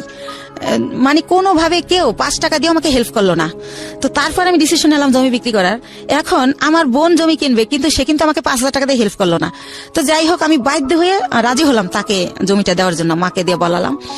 তারপরে আমি গ্রামে গেলাম, তারপরে সে একজনকে দিয়ে জিজ্ঞেস করাইলো আমি জমির দাম কত চাই। তো আমার মা আমার শিখিয়ে দিল, তুমি বললো যে আপা তোমার যা ইচ্ছা তাই দিও, তাহলে তুমি বেশি পাবা, দাম টাম চাইও না। তো আমার মার কথাই আমি আমার বোনকে বলি, ওই যাকে দিয়ে বলায় তাকে বলি। তো পরের দিন আমাকে রেজিস্ট্রি করতে নিয়ে যায়, আমার কিন্তু 1 টাকাও দেয় নাই, বা কতটুকু জমি বা কত দাম কিছুই বলে নাই। তো ম্যাজিস্ট্রেট যখন জিজ্ঞেস করে আমি বলি যে হ্যাঁ টাকা বুঝে পাইছি। তো উনি আসার পর আমাকে মাত্র 1 লক্ষ টাকা দেয়, দিয়ে বলে যে তোর জমির দাম হচ্ছে 2,35,000, তো আর 1,35,000 টাকা আমি 15 দিন পরে দেবো। তো আমি 1 লাখ টাকা নিয়ে ঢাকায় চলে আসি। কিন্তু ওই যে দুলাল আমার টাকা দেয় না, আমি বাসা ভাড়া ছিলাম, ওই বাসা ভাড়া বেজে যায়, তারপরে ঋণ করে খাই ফ্রেন্ডদের কাছ থেকে, ছেলের খরচ করি স্কুলের। তো এভাবে ওই টাকা ঋণ দিতেই চলে যায় 1 লাখ। তো তখন আমি ব্যবসা আবার কিভাবে করব? তখন আমি আবার আমার বোনকে বলি, বলতে বলতে আমার মা বলে যে তুমি বাড়িতে আসো, আবার যাই। তখন আমার বোন আবার আমাকে 1 লাখ টাকা দেয়, দিয়ে বলে যে এই 35,000 টাকা বাকি আছে, এইটা তুই চাবি না, ফোন করে কখনো বলবি না, আমার যখন হবে আমি তোরে ফোন করেই বলবো, তখন তোরে দিয়ে দেবো। আচ্ছা ঠিক আছে। তো ভাইয়া আল্লাহ যার উপরে নারাজ হয় তার হয়তো সব দিক দিয়ে হয়। তো তখন উনি 1 লাখ টাকা দেয়, ওই টাকাটাই না আমি ইন্ডিয়ার ব্যবসা শুরু করি। তো ব্যবসা শুরু করি ইন্ডিয়ার কসমেটিকের ব্যবসা, কয়েকজন আপার সাথে পরিচয় হয়, তাদের সাথে যাতায়াত করি, এভাবে চলতেছি। হঠাৎ করে আমার ব্যাক পেন শুরু হয়, আমি উঠতে পারি না, বসতে পারি না, খুব যন্ত্রণা। তো বাংলাদেশে যখন ডাক্তার দেখাতে দেখাতে পরীক্ষা নিরীক্ষার পর যেটা বলে যে আমার একটা কিডনি ড্যামেজ হয়ে গেছে। ওহো। তো একটা কিডনি ড্যামেজ হয়ে গেছে। কত সালের ঘটনা? এটা হচ্ছে 13 সালের ঘটনা। 13 সালের ঘটনা। তো তখন তো আপনার জাহিদের সঙ্গে যোগাযোগ সম্পূর্ণ কোথায় আছে কি করছে কিছু জানি না। না, তো তখন আমার ড্যামেজ হয়ে গেল। তো আমার আত্মীয়স্বজনকে আমি ব্যাপারটা জানাই, মানুষ দিয়ে জানাই। কিন্তু ভাইয়া কষ্টের কথা হলো, আমার এক সৎ ফুফুর ক্যান্সার হয়েছিল, তাকে কেমো দেওয়ার জন্য আমার বোন প্রতি মাসে তার কেমোর খরচটা দিত। কিন্তু বাইরের মানুষের দেয়, যে ওর মেয়ে বিয়ে হয় না, বিয়ে দিয়ে দেয়, যার যা লাগে দেয়। কিন্তু সে আমাকে কোনোভাবে হেল্প করলো না। হেল্প না করলে আমার যে পুঁজিটা ছিল ওইটা দিয়া, ও আরেকটু বলি, তো বাংলাদেশে বলে ড্যামেজ হয়ে গেছে। তো আমার অনেকে বলে যে ইন্ডিয়ার ডাক্তার ভালো, ইন্ডিয়াতে দেখাও। তো ইন্ডিয়া দেবী সেটি নামের একটা হসপিটাল মুকুন্দপুরে, সেখানে আমি দেখাই। ডক্টর বুজুরিয়া, উনি কিডনি বিশেষজ্ঞ ছিলেন। তো উনি পরীক্ষা নিরীক্ষার পর বলে যে আপনার কিডনি ড্যামেজ হয় না, এটা মিথ্যা রিপোর্ট, আপনার কিডনি ছোট হয়ে গেছে, একটা কিডনি একটু ছোট হয়ে গেছে, আপনি বেশ কিছুদিন অনাহারে ছিলেন, খাবার দাবার খাইতেন না, সেই জায়গা থেকে এটা হয়েছে। তো আপনি ঠিক মতো খাবেন, পানি খাবেন, আর প্রস্রাবে দলে লেট করবেন না। আর ওষুধ দেয় 3 মাসের। তো 3 মাস ওষুধ খাওয়ার পরে আল্লাহ রহমতে মাত্র 2টা আইটেম ওষুধ দেয়, কিন্তু আমি 3 মাস পর আল্লাহ রহমতে ভালো হয়ে যাই। তো ভালো হয়ে যাই, এরপরে ওই যে 1 লাখ টাকা বাকি থাকে আমার বোনের কাছে, সেই 1 লাখ টাকাও তো আইনা এই যে চিকিৎসার কারণে প্রায় শেষ। তো তখন আমি 35,000 টাকা পাই, ওইটা চাইলে সে একেবারে না করে দেয়, সে বলে আমি টাকাই পাবো না। তখন আপনার কাছে দুটো সন্তান। হ্যাঁ, এবং আমার কাঁধে 2টা সন্তান। ইভেন্ট আমার মা চাইলে আমারে চালাতে পারে, আমার মাকে আমার ভাইয়ারা টাকা দেয়, এবং সেও না করে দিয়েছে, সেও কোনোভাবে আমাকে হেল্প করে না। বলেন তারপর। প্রিয় শ্রোতা, আমরা ছোট্ট একটা বিরতি নেব। সে মানে সেই তো নিষেধ করছিল যে 35,000 টাকা চাবি না, আমি ইচ্ছা মতো দেবো। অথচ আমি যখন 6 মাস পরে আমার চলতেছে না তখন চাই, তখন সে অস্বীকার করে। আরেকটা কথা ভাইয়া, সে হচ্ছে বাইরে আমার এই জমিটা যারা কিনতে চাইছে তারা 5 লাখ টাকা দিতে চাইছে, 5 কাঠা 5 লাখ, কিন্তু আমার দিবে 2,35,000। তারপরও আবার এই 35,000 টাকা সে না স্বীকার জান। আমি বলি আপা তুমি তো মিথ্যা বলো না, মনে হয় ভুলে গেছো, মনে নাই, একটু মনে করে দেখো। সে আমারে অখাদ্য ভাষায় গালাগালি করে, ওই টাকাটা আর দিলই না। তো এভাবে যায়। আর একটা কথা ভাইয়া, তারা মনে হয় নাম কিনে সববরাতের পরে টেরাক বইরা গ্রামে গ্রামে কাপড় লুঙ্গি সবাইকে দেয় প্রতি বছর। তো আমি হচ্ছে 2 বছর আগে, মানে আমার ছেলে তো এবার দিল ইন্টার পরীক্ষা, তো ইন্টার যখন ফার্স্ট ইয়ারে ভর্তি করবো ওরে, তো ওই যে আমি অসুস্থ ছিলাম, আমার অনেক অভাব, তো তখন আমি ওরে বলি যে হচ্ছে আমার ছেলেরে ভর্তি করবো কলেজে, ভর্তির তোরা হচ্ছে এমনি বলি ডাইরেক্ট যে তোরা তো সবাই জাকাত দেস, নাইলে তোদের জাকাতের টাকা থেকে আমার কিছু টাকা দেয়, আমার ছেলেটার ভর্তি করি। তো আমার 1 ভাই আর 2 বোনরে বলি। তো তারপর তারা আমার যেটা জানায় যে হাদিসে আছে যারা বিলাট কালেকশনের এদেরকে জাকাত দিলে জাকাত কবুল হয় না। এটা আমার জানা মতে এটা একটা ভুল ইনফরমেশন। এটা তো ভুল, জি জি, এটা আমিও জানি এটা ভুল, কিন্তু তারা এটা বলে। যাই হোক, তারপরে আমি যেমনি হোক ছেলেকে ভর্তি করি। তো এভাবে আবার ভর্তি করার পর বই কেনা হয় না দেখে ছেলে কলেজে যায় না, ছোট বোনের বাসায় একটা অনুষ্ঠানে যায়, সেখানে আমার যে ইমিডিয়েট বোনটা ও আসে। তো ওরে বলে যে তুই কলেজ যাওয়া শুরু করছিস? কয় না আম্মু তো এখন আমার বই কিনে দেয় না, এই জন্য যাই না, যাবো কয়েকদিন পরে। আম্মুর তো অনেক সমস্যা, কি যে করব, মনে হয় কি পড়াশোনার দরকার নেই, একটা জব নিয়ে নেই। তো আমি তো ছোট মানুষ, আমার জব দিব কে? আমার বোন উঠে বলে কি যে তোর মার এত সম্পদ আছে, তোদের কিসের অভাব? সম্পদ বেচা তোর পড়ালেখা কর, তুই বড় হলে চাকরি করবি। এত সম্পদ নাই ভাইয়া, মাত্র ওই যে বলছিলাম আপনারা যে 1 বিঘা জমি কিনছিলাম 45,000 টাকায়, ওইটা এখন হয়তো 15-20 লাখ টাকা দাম উঠছে বাইরে, কিন্তু আত্মীয়রা কিনলে আবার দিব অর্ধেক দাম। তো এছাড়া আর নাই। তো এটা বলে আমার ছেলে খুবই কষ্ট পায়। তারপর আমার বাসায় এসে বলে যে আমরা যদি না খাই মারাও যাই, বা তুমি যদি বিনা চিকিৎসায় মারা যাও, রাস্তায় আমি ভিক্ষা করব, কিন্তু তোমার পরিবারের কাছে আর কিছু বইলো না। তোমার বোন আমাকে এই কথা বলছে, আমার ছেলে অনেক কষ্ট পায় বলে। তখন আমি বলি থাক, এগুলো মনে থাকবে, তুমি যদি কখনো বড় হও মনে রাখবা যে কে কি করছিল। তো এইভাবে গেল। তো আমার এই হচ্ছে আমার বোনদের অবস্থা। ইভেন্ট তারা কোরবানি দেয়, আমার বড় বোন, এটা সবার জানা উচিত যে আসলে এরকম হয় নাকি বোন বা ভাই বা পরিবার। আমার বড় বোন যেহেতু আমার বাবার দেশে অনেক জমি তার কেনা, সে কারণে সে কিছুদিন থাকে বরিশাল, কিছুদিন থাকে ঢাকায়ও তার বাড়ি। তো সে ঢাকায় একটা গরু কোরবানি দেয়, একটা দেয় হচ্ছে আমার বাবার বাড়িতে, একটা দেয় আমার গ্রামের এক কিনারে হচ্ছে একটা হাই স্কুলে বিলিয়ে দেয়। অথচ আমি আপন বোন, আমারই কিন্তু 2 কেজি গোশ দেয় না যে আমার বাচ্চারা কি খাবে। বা এই যে গ্রামে বইরা টেরাক বইরা কাপড় দেয়, কোনো সময় বলে না 2,000 টাকা দিলাম তোর 2 ছেলের 2টা শার্ট কিনে দিস, কখন এটা তারা করে না, এই হেল্প তো তারা করে না। আমার অনেক কষ্ট, তো এই জন্য তাদের কাছ থেকে আমি একেবারেই দূরে আসি, কথাবার্তা বলি না। আর একটা কথা বলি, 3 বছর আগে একবার ঈদে দেশে গেছি, তো লঞ্চ স্টিমারে আমরা আসি, তো ঈদের সময় খুব ভিড় থাকে, আর ওই সময় কেবিনে অনেক বেশি ভাড়া নেয়, তো একটু কমলে ভিড় আসবো। তো আমি শুনি আমার মা কাজের মেয়েকে বলে, আমার বাড়িতে সবাই কাজের মেয়েরা কাজ করে, আমার মা বোঝে নাই যে আমি পিছনে, কাজের মেয়েকে বলে একটু কষ্ট করে কর, কি করবি। আমি ভাবছি আসছে 2 দিনের জন্য, 15 দিন হয়ে গেছে, এখনো যায় না, আল্লাহই জানে কবে যাবে। মানে আপনার মা এটা বলছে? আমার মা বলে আমি 2 ছেলেকে নিয়ে বেড়াতে গেছি সেজন্য, তো আমি যে ভিড়ের জন্য ছেলেকে নিয়ে রিক্স, যদি লঞ্চ ডুবে যায় সেজন্য আসতেছি না। কিন্তু আমার মা কাজের মেয়েকে এই কথা বলে, আমি নিজের কানে শুনি। তো এইটা শোনার পরেই আমি বলি যে রওনা করি, আমি বাবা চলো আমরা এখন চলে যাব। তো আমার আব্বু বলে যে এখন তো লঞ্চের টাইমও না, স্টিমার টাইম নেই, কিসে যাবা? আমি বলি আমি বাসে যাবো। বাসের টিকিট আগে কাটতে হয়, আমি কই হাইটে যাবো ঢাকা। তো যাই হোক, আমার আব্বা আটকায় যে কাল সকালে যাও। তো পরের দিন আর কি ঢাকা চলে আসি। তো যাই হোক, এইভাবে গেল। এখন যেটা আসি সেটা হচ্ছে, আমি তো তারপরে কি করব, আমার ওইভাবে আমি কিছু এনজিও থেকে ওই যে লোন দেয় আর কি, ওই এনজিও থেকে আশা বেরাক, এখান থেকে আপনার হাজবেন্ডের সাথে কোনো যোগাযোগ নেই? কোনো যোগাযোগ নেই। বা সে যে তার যে বাচ্চা আছে তার খবরও সে নেয় না, কোনোভাবেই না। তো আমি লোন তুলে তো ব্যবসা শুরু করি, কসমেটিক্স এর ব্যবসা ইন্ডিয়া থেকে আইনা দোকানে দোকানে দেই, কিছু লাভ থাকে, ভালোই থাকে, চলতে পারি বাচ্চাদের নিয়ে। তো এভাবে এই ব্যবসা করতে থাকি। তো একা একা মাসে একবার ছেলেকে নিয়ে যাই, একবার আমি একা যাই, যেহেতু ছেলে পড়াশোনা করে, ছেলে তো সবসময় নেওয়া যায় না। তো এভাবে চলতেছি ভাইয়া, লোন টোন তুলে ব্যবসা করতেছি। তো এর মাঝে আবার কি হয়, আমার অনেক আগে আমার পায়ে একটা প্রবলেম হয়েছিল, কেউ একজন আমাকে মেরে এই গিটটা লড়াই দিছিল পায়ের। তো তখন ভালো হয়ে গেছিলাম। তো সেটা হচ্ছে কে একজনকে আমি নামই বলি, ওই যে আমার ভাই, যখন আমি তার একটু গালাগালি করছিলাম যে আপনি আমার টাকা দিয়ে ফ্ল্যাট কিনছেন আর আমার এখন ভিক্ষা করতে হবে, আমার কিচ্ছু নাই, আমি বাচ্চাদের নিয়ে কোথায় দাঁড়াবো। তো তখন সে আমারে খুব বাজেভাবে বকে, তখন আমিও তারে একটু রাব বিহেভ করি, তখন সে আমারে মারে, আমারে চেহারা দিয়ে বাড়ি দিতে নেয়, তখন আমি পড়ে যাই, পড়ে গেলে আমার পাও ধরে মোচড় দেয়, তখন আমার এই গিটটা সরে যায়। তো তখন আমি অনেক কান্না করি, আমার ছেলে খুব চিৎকার করে কান্না করে, আমার ছেলেকে আমি এত আদর করি, মানে কি বলবো, আর আমার ছেলে ওরকম। তখন বলে বাবা তোমার আম্মু নাটক করতেছে, অত ব্যথা পায় নাই। তখনও বলে না মামা, আমার আম্মু সত্যি ব্যথা পাইছে, ও খুব কান্না করে। তারপর আমার সুমানা হসপিটালে নিয়ে গেলে ডক্টর জিজ্ঞাসা করে এটা কিভাবে হলো, তখন আমার মাপ চায়, দূরের থেকে হাত দিয়ে, যে বলিস না, মাপ চায়। তো তখন আমি কি বলবো, তখন আমি ব্যাপারটা না বলে তো ডক্টর বুঝবে না। তখন আমি বলি কি আমার হাজবেন্ড আমাকে এভাবে মারছে, আসলে তো হাজবেন্ড না, হাজবেন্ডের সাথে আমার যোগাযোগই নেই। তো এইভাবে ওই ব্যথাটা ভাইয়া হঠাৎ করে, যেহেতু ইন্ডিয়া যাতায়াত তো জানেন অনেক ঘন্টা বাসে বসে থাকতে হয়, তো অনেক ঘন্টা বসে আবার আসতে হয়, সে কারণে কিনা হঠাৎ করে আমার ওই বাম পাটা আবার প্রচন্ড ব্যথা। তো আমার ছেলে আমাকে নিয়ে সরর দিতে গেল, ইয়াতে গেল, পঙ্গুতে গেল, তো তারা আবার রেফার করলো নিউরোলজি হসপিটালে। জি। তো নিউরোলজিতে আমাকে বললো এমআরআই করতে হবে। তো এমআরআই ওইখানে সরকারি এমআরআইতে ফি কম, কিন্তু 15 দিন পরে সিরিয়াল পরে।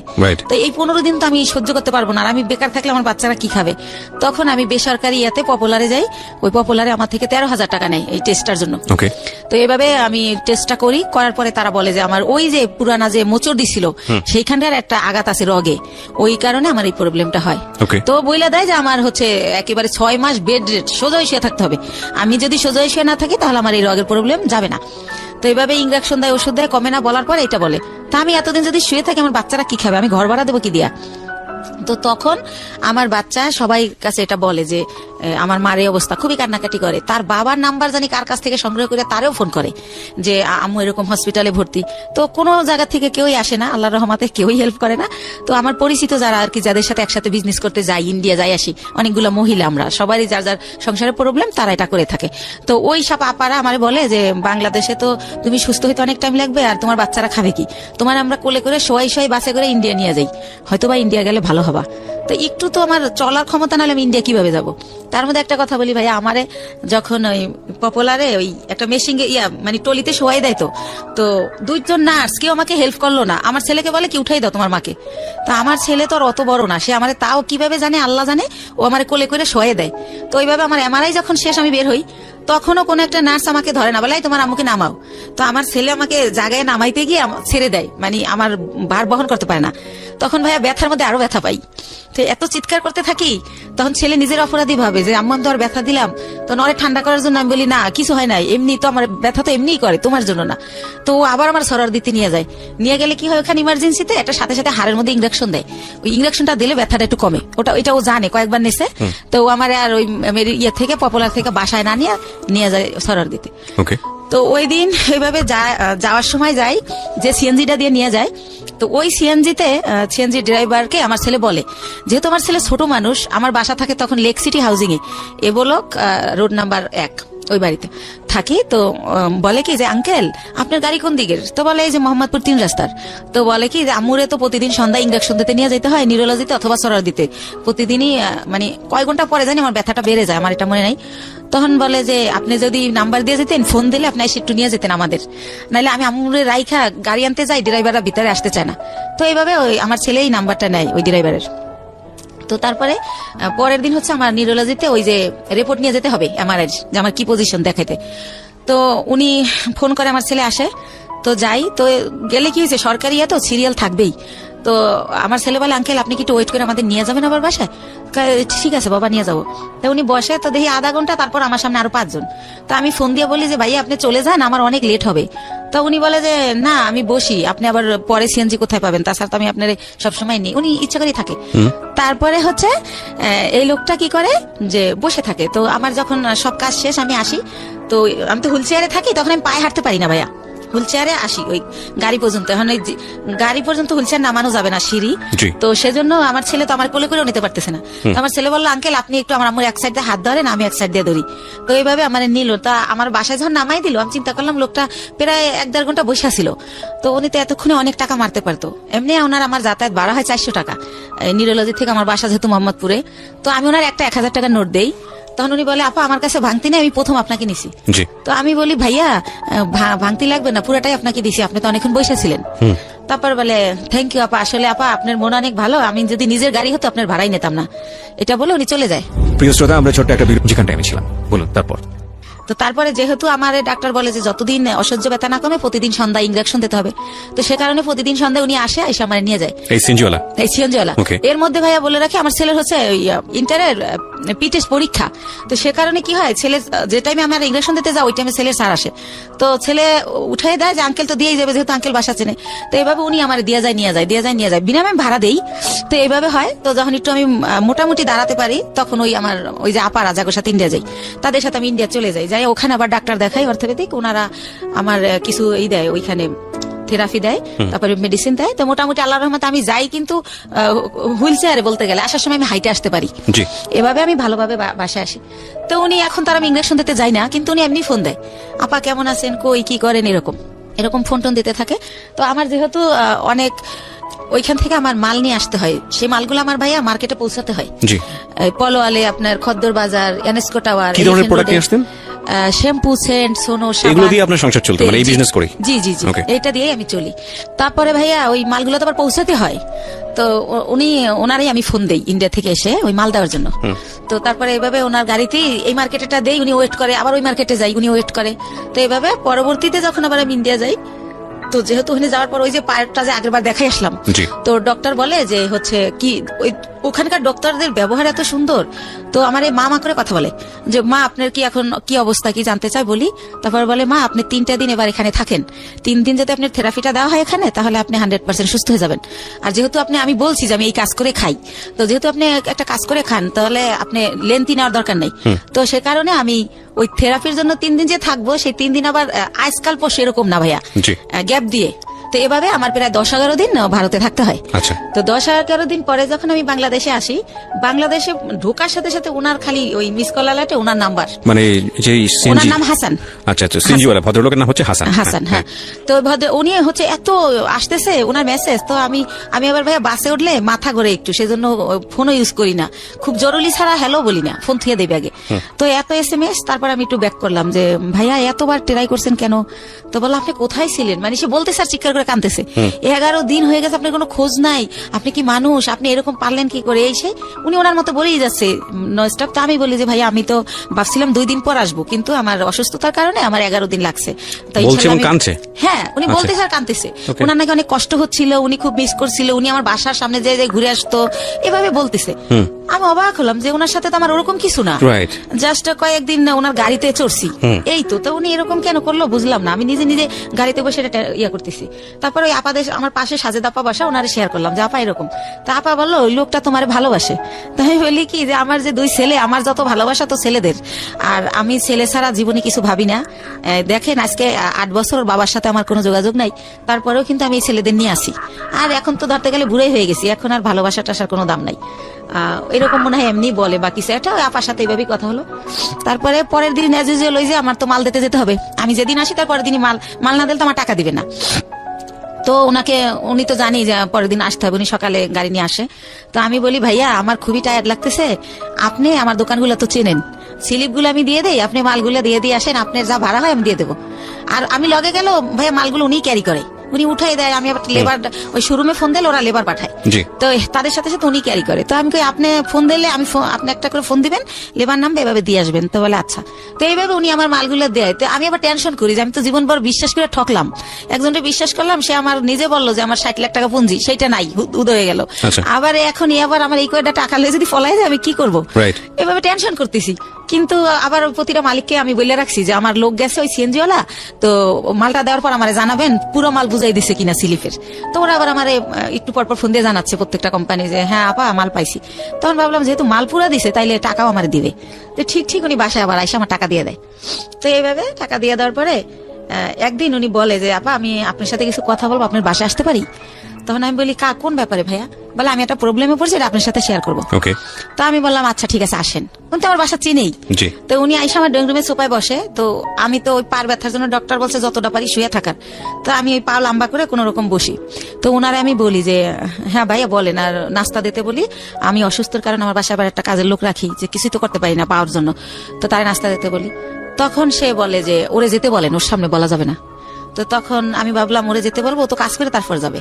তখন আমি বললাম ঠিক আছে তাহলে আপনি আমার বেডরুমে আসেন। তো উনি আমার রুমেই যায়। তারপরে বলে যে আপা এরকম ও আবার থাকতো আর বোনের বাসায় মোহাম্মদপুরে। আর বলে রাখি ওর বোন জামাই হচ্ছে একটা গভর্নমেন্ট জব করতো সমাজ কল্যাণ অধিদপ্তরে, ঘুষ নিয়েছে, সে কারণে ওনার জবটা চলে যায়। তারপরে সে কি করে, তার কাজ হচ্ছে মানুষের জব দেবে বলে টাকা নেয় 8 লাখ 10 লাখ, যে গভর্নমেন্ট জব দেবো আমি, গভর্নমেন্টের অমুক সচিব, মিথ্যাচার করে। তো এইভাবে উনি বিভিন্ন লোকের থেকে টাকা আনে। তো এইভাবে ওই হাসান ওনাকে কয়েকজন লোকের থেকে টাকা এনে দেয়। তাই এখন উনি জবও দেয় না, টাকাও দেয় না, তারা হাসানকে খুব টর্চার করে, গ্যাঞ্জাম করে। তো এটার পরে কি করছে, হাসানের বোন আবার জব হয়েছে একটা পরিকল্পনায়, সে গেছে খুলনাতে। তো বোনের বাসা খালি, এ শুনে ও আবার ওই খালি বাসায় আসে, আইসা থাইকা সিএনজি চালায়। এটা আমি আগে জানতাম, আমার কথায় কথা বলছিল। তো ওই দিন যেটা নতুন বলে সেটা হচ্ছে যে ওরে নাকি ওর দুইটা ফ্রেন্ড নিচে এসে ফোন দেয় যে তোর বাসা তো খালি, তোর বাসায় কি একটু আসা যাবে? তো উনি আমার যেটা বলছে, তা ওনারা বলে যে হ্যাঁ, ও বলে যে হ্যাঁ আয়, সমস্যা নেই। তো উনি যখন গেট খোলে, ওনারা থাকে 4 তলায়, তখন দেখে 3টা ছেলে সাথে একটা মেয়ে।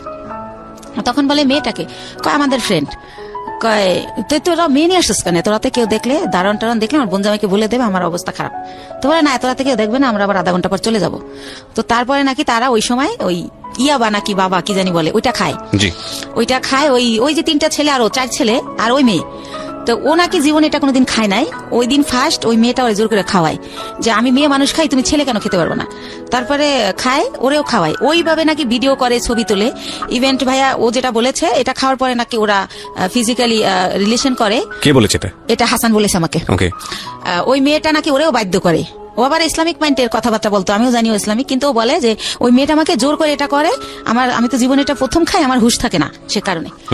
তো তখন ওইগুলা এখন ওই মেয়েটা ছবি আর ভিডিও করে রাখছে, এখন আমাকে ব্ল্যাকমেল করে যে ওইগুলো পেপারে দিয়ে দিবে। মেয়েটা ব্ল্যাকমেল করে, এই ঘটনা এসে আপনাকে হাসান বলছে? হাসান বলতেছে। ওই মেয়েটার নাম শানু।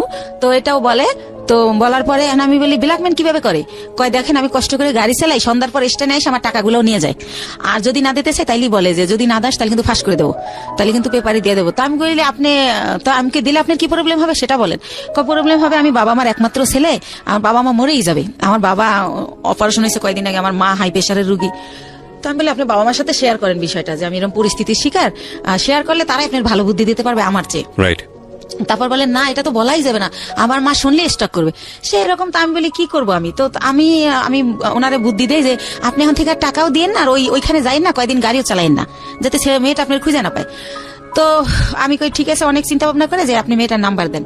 তো মেয়েটার সাথে আমি কথা বলি, ভয়টাই দেখাই যে আমি হচ্ছে ইয়াতে চাকরি করি, পুলিশ ডিপার্টমেন্টে। হ্যাঁ, তুমি এটা করো, এমনি তো ইয়াবা খাও তো আইনত নিষিদ্ধ, তারপর তুমি মেয়ে মানুষ, তারপর যে তুমি খাও তাহলে তুমি এটা ব্যবসাও করো, তোমার জেল হয়ে যাবে, এটা এইসব করে ওরে ভয় দেখাই আর কি, যাতে করে ওরেও ব্ল্যাকমেল না করে ওর কারণে। তো আবার একটু পরপর ফোন দেয়, আপা শানুরে ফোন দিছিলেন, আপা কি বলছে, এরকম বলতে বলতে তো ওই রিলেটেড হইতে গিয়ে ওর সাথে আরো বেশি কথা হয়ে যায়। তো একটা সময় সে হচ্ছে বলে যে দেখেন, ও যেভাবে পারে ও আমার বিয়ে করবে যে কোনো জায়গায় ধইরা, কিন্তু দেখেন এরকম একটা মেয়েকে কি বিয়ে করা যায়, যাকে নিজের চোখে দেখছি যে অন্য ছেলেদের সাথে এরকম করছে, এটা তো বিয়ে করা যায় না। তো আমি যদি কারো বিয়ে করি তাহলে ও আমার ছেড়ে দেবে, জানবে আমার বউ আছে, আমাকে ডিস্টার্ব করবে না। তা আমি বলি তা আপনার বাবা মা এখন কোথায়? কয় ওনারা তো দেশে, কয়দিন পর ঢাকায় আসবে, আমাকে আসলে বলবেন জানি আপনার বিয়ে করাই দেয়। তো এইভাবে গেল। উনি কি বলছে ওনার ফ্যামিলিতে আমি জানি না। ওনার বোন আমাকে ফোন দেয়, দিয়ে পরিচয় দেয় আমি হাসানের বোন। ওনার মা আমাকে ফোন দেয়, ওনার বোন জামাই আমাকে ফোন দেয়। তো এইভাবে কথা বলে সবাই, বলতে বলতে আমাকে সবাই দেখতে চায়।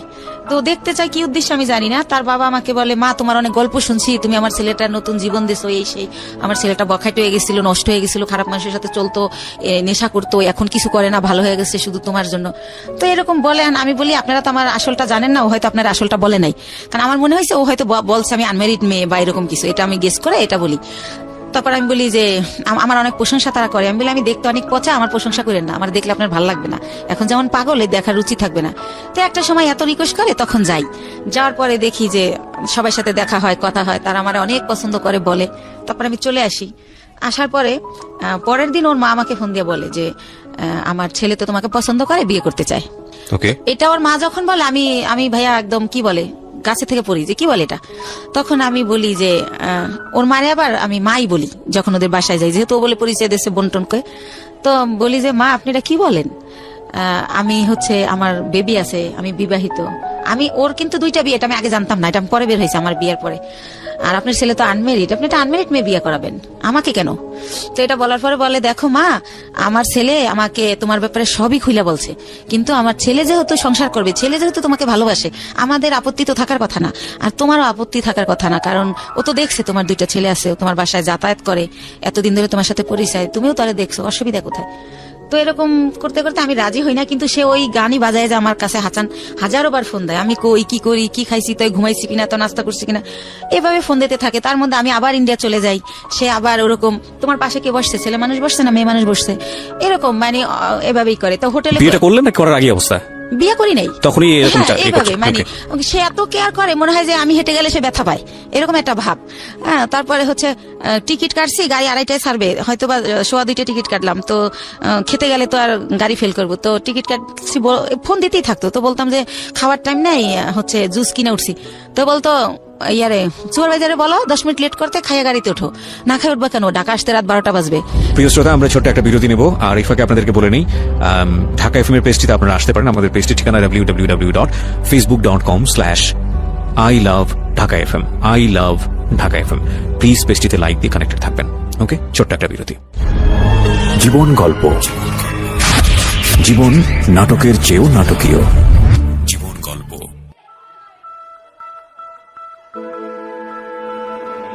Love, hate, challenge, motivation, lies, truth, impossible, virtue, morality, something beyond entertainment. Welcome to my stage of reality. Stay tuned. Sunday and Wednesday with me, Archie Kipriya, only on Dhaka FM 90.4.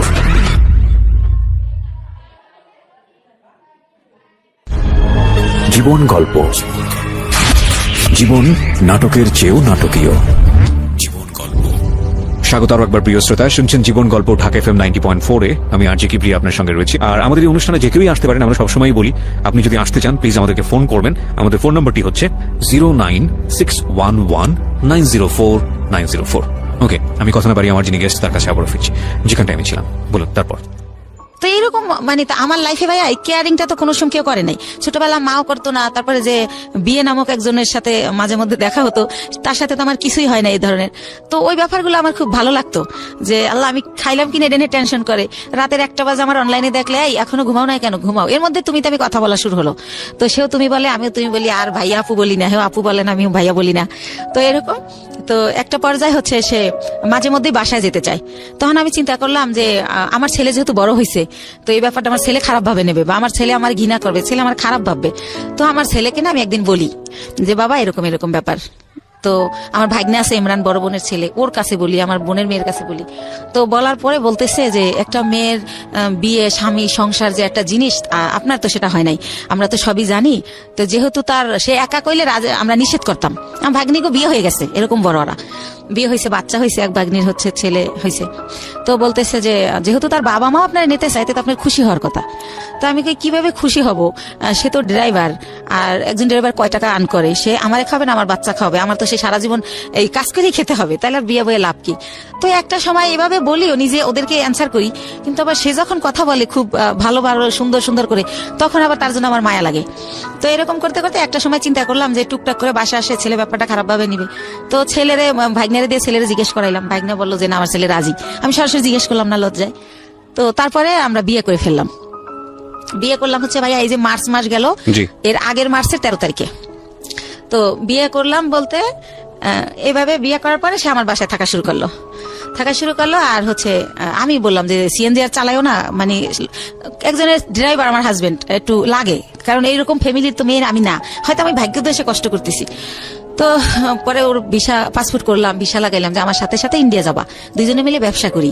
আরো একটা চিন্তা করলাম ভাই এই ব্যবসায় হচ্ছে অনেক মাল তো ওয়েট হয়, একটা ছেলে আসলেই দরকার হয়। যেবার আমার ছেলে আমার সাথে যায় আমি একটু অনেক শান্তি পাই, আমার কষ্ট কম হয়। ছেলে না গেলে 4-5টা ব্যাগ আমার যদি লেবার না পাই আমার ক্যারি করতে হয়, অনেক কষ্ট হয়। তো সবকিছু মিলে টিলে ভাবলাম যে ঠিক আছে, ওর ফ্যামিলিও ছোট, 1 ভাই 1 বোন, বোনেরও বিয়ে হয়ে গেছে, বাবা মাই তো আছে, ঝামেলা নাই, করে ফেলি। তো এইভাবে যাই হোক বিয়েটা হলো, খুব ভালো, শ্বশুর শাশুড়ি খুব ভালোবাসে। তো এরপরে রোজা চলে আসলো, ঈদের সময় আমি শ্বশুর শাশুড়ি সবার জন্য গিফট টিপ কিনলাম। শাশুড়ি আবার বলে বলে দিল তার বোনের ছেলে, বোনের মেয়ে, তাদের যত আত্মীয় আছে সবার জন্য কিনতে, বাস কিনলাম, তো দিলাম। তো আমার শাশুড়ি আবার আমার 2000 টাকা দিল একটা ড্রেস কিনতে। আর আমার হাজবেন্ড এর মধ্যে ভিসা পাসপোর্টের কাজ চলতেছে, সে আর যায় না এতদিন ইন্ডিয়া, তারে সবকিছু দিলাম। প্রতিদিন তারে 500-1000 টাকা পকেট খরচ দিচ্ছি, মানে দিয়ে রাখতেছি, যখন শেষ আবার দিচ্ছি, এরকম এভাবে চলতেছে।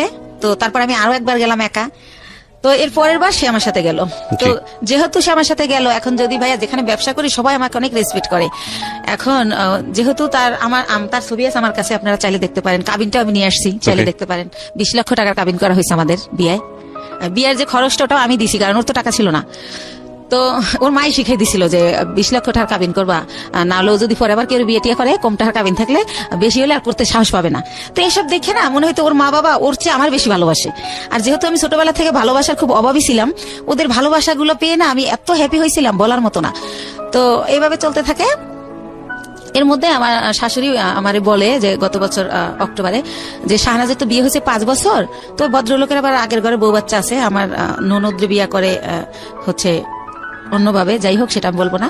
তো যাই হোক পরে বলে যে ওর তো অনুষ্ঠান করা হয় না, দেশের কেউ জানে না, তো এবার ডিসেম্বরে তোমার আর ওর অনুষ্ঠান একসাথে করবো আমরা। ডিসেম্বরের 26 তারিখে ডেট করছে। তো আমি বললাম আচ্ছা ঠিক আছে। আমার শরম, আমি আবার এটা বললাম যে মা আমারটা করেন না, শাহনাজেরটা করেন, যা যা করার আমি করবো, টাকা পয়সা যা লাগে আমি দেবো, কিন্তু আমারটা করেন না, আমার লজ্জা লাগে। আচ্ছা, তো এটা আমি বলার পরে উনি হচ্ছে অনুষ্ঠান, তখন কি আপনার মানে জাহিদ তো আগের হাজবেন্ডের নাম, হ্যাঁ ওর সাথে কি ডিভোর্স হয়ে গেছে নাকি? জাহেদকে ওইটা আমি বলি না ভাইয়া, জাহেদকে আমি 14 সালে ডিভোর্স দিই। 14 সালে ডিভোর্স দিয়ে দিয়েছেন? ডিভোর্স আচ্ছা। এর জন্য দেই যে আবার কখন হুট করে আইসা চলে দাবি আসে। করে, আচ্ছা, সেজন্য ওকে। আমি 14 সালে ওরে ডিভোর্স দিয়ে দিই। ওকে।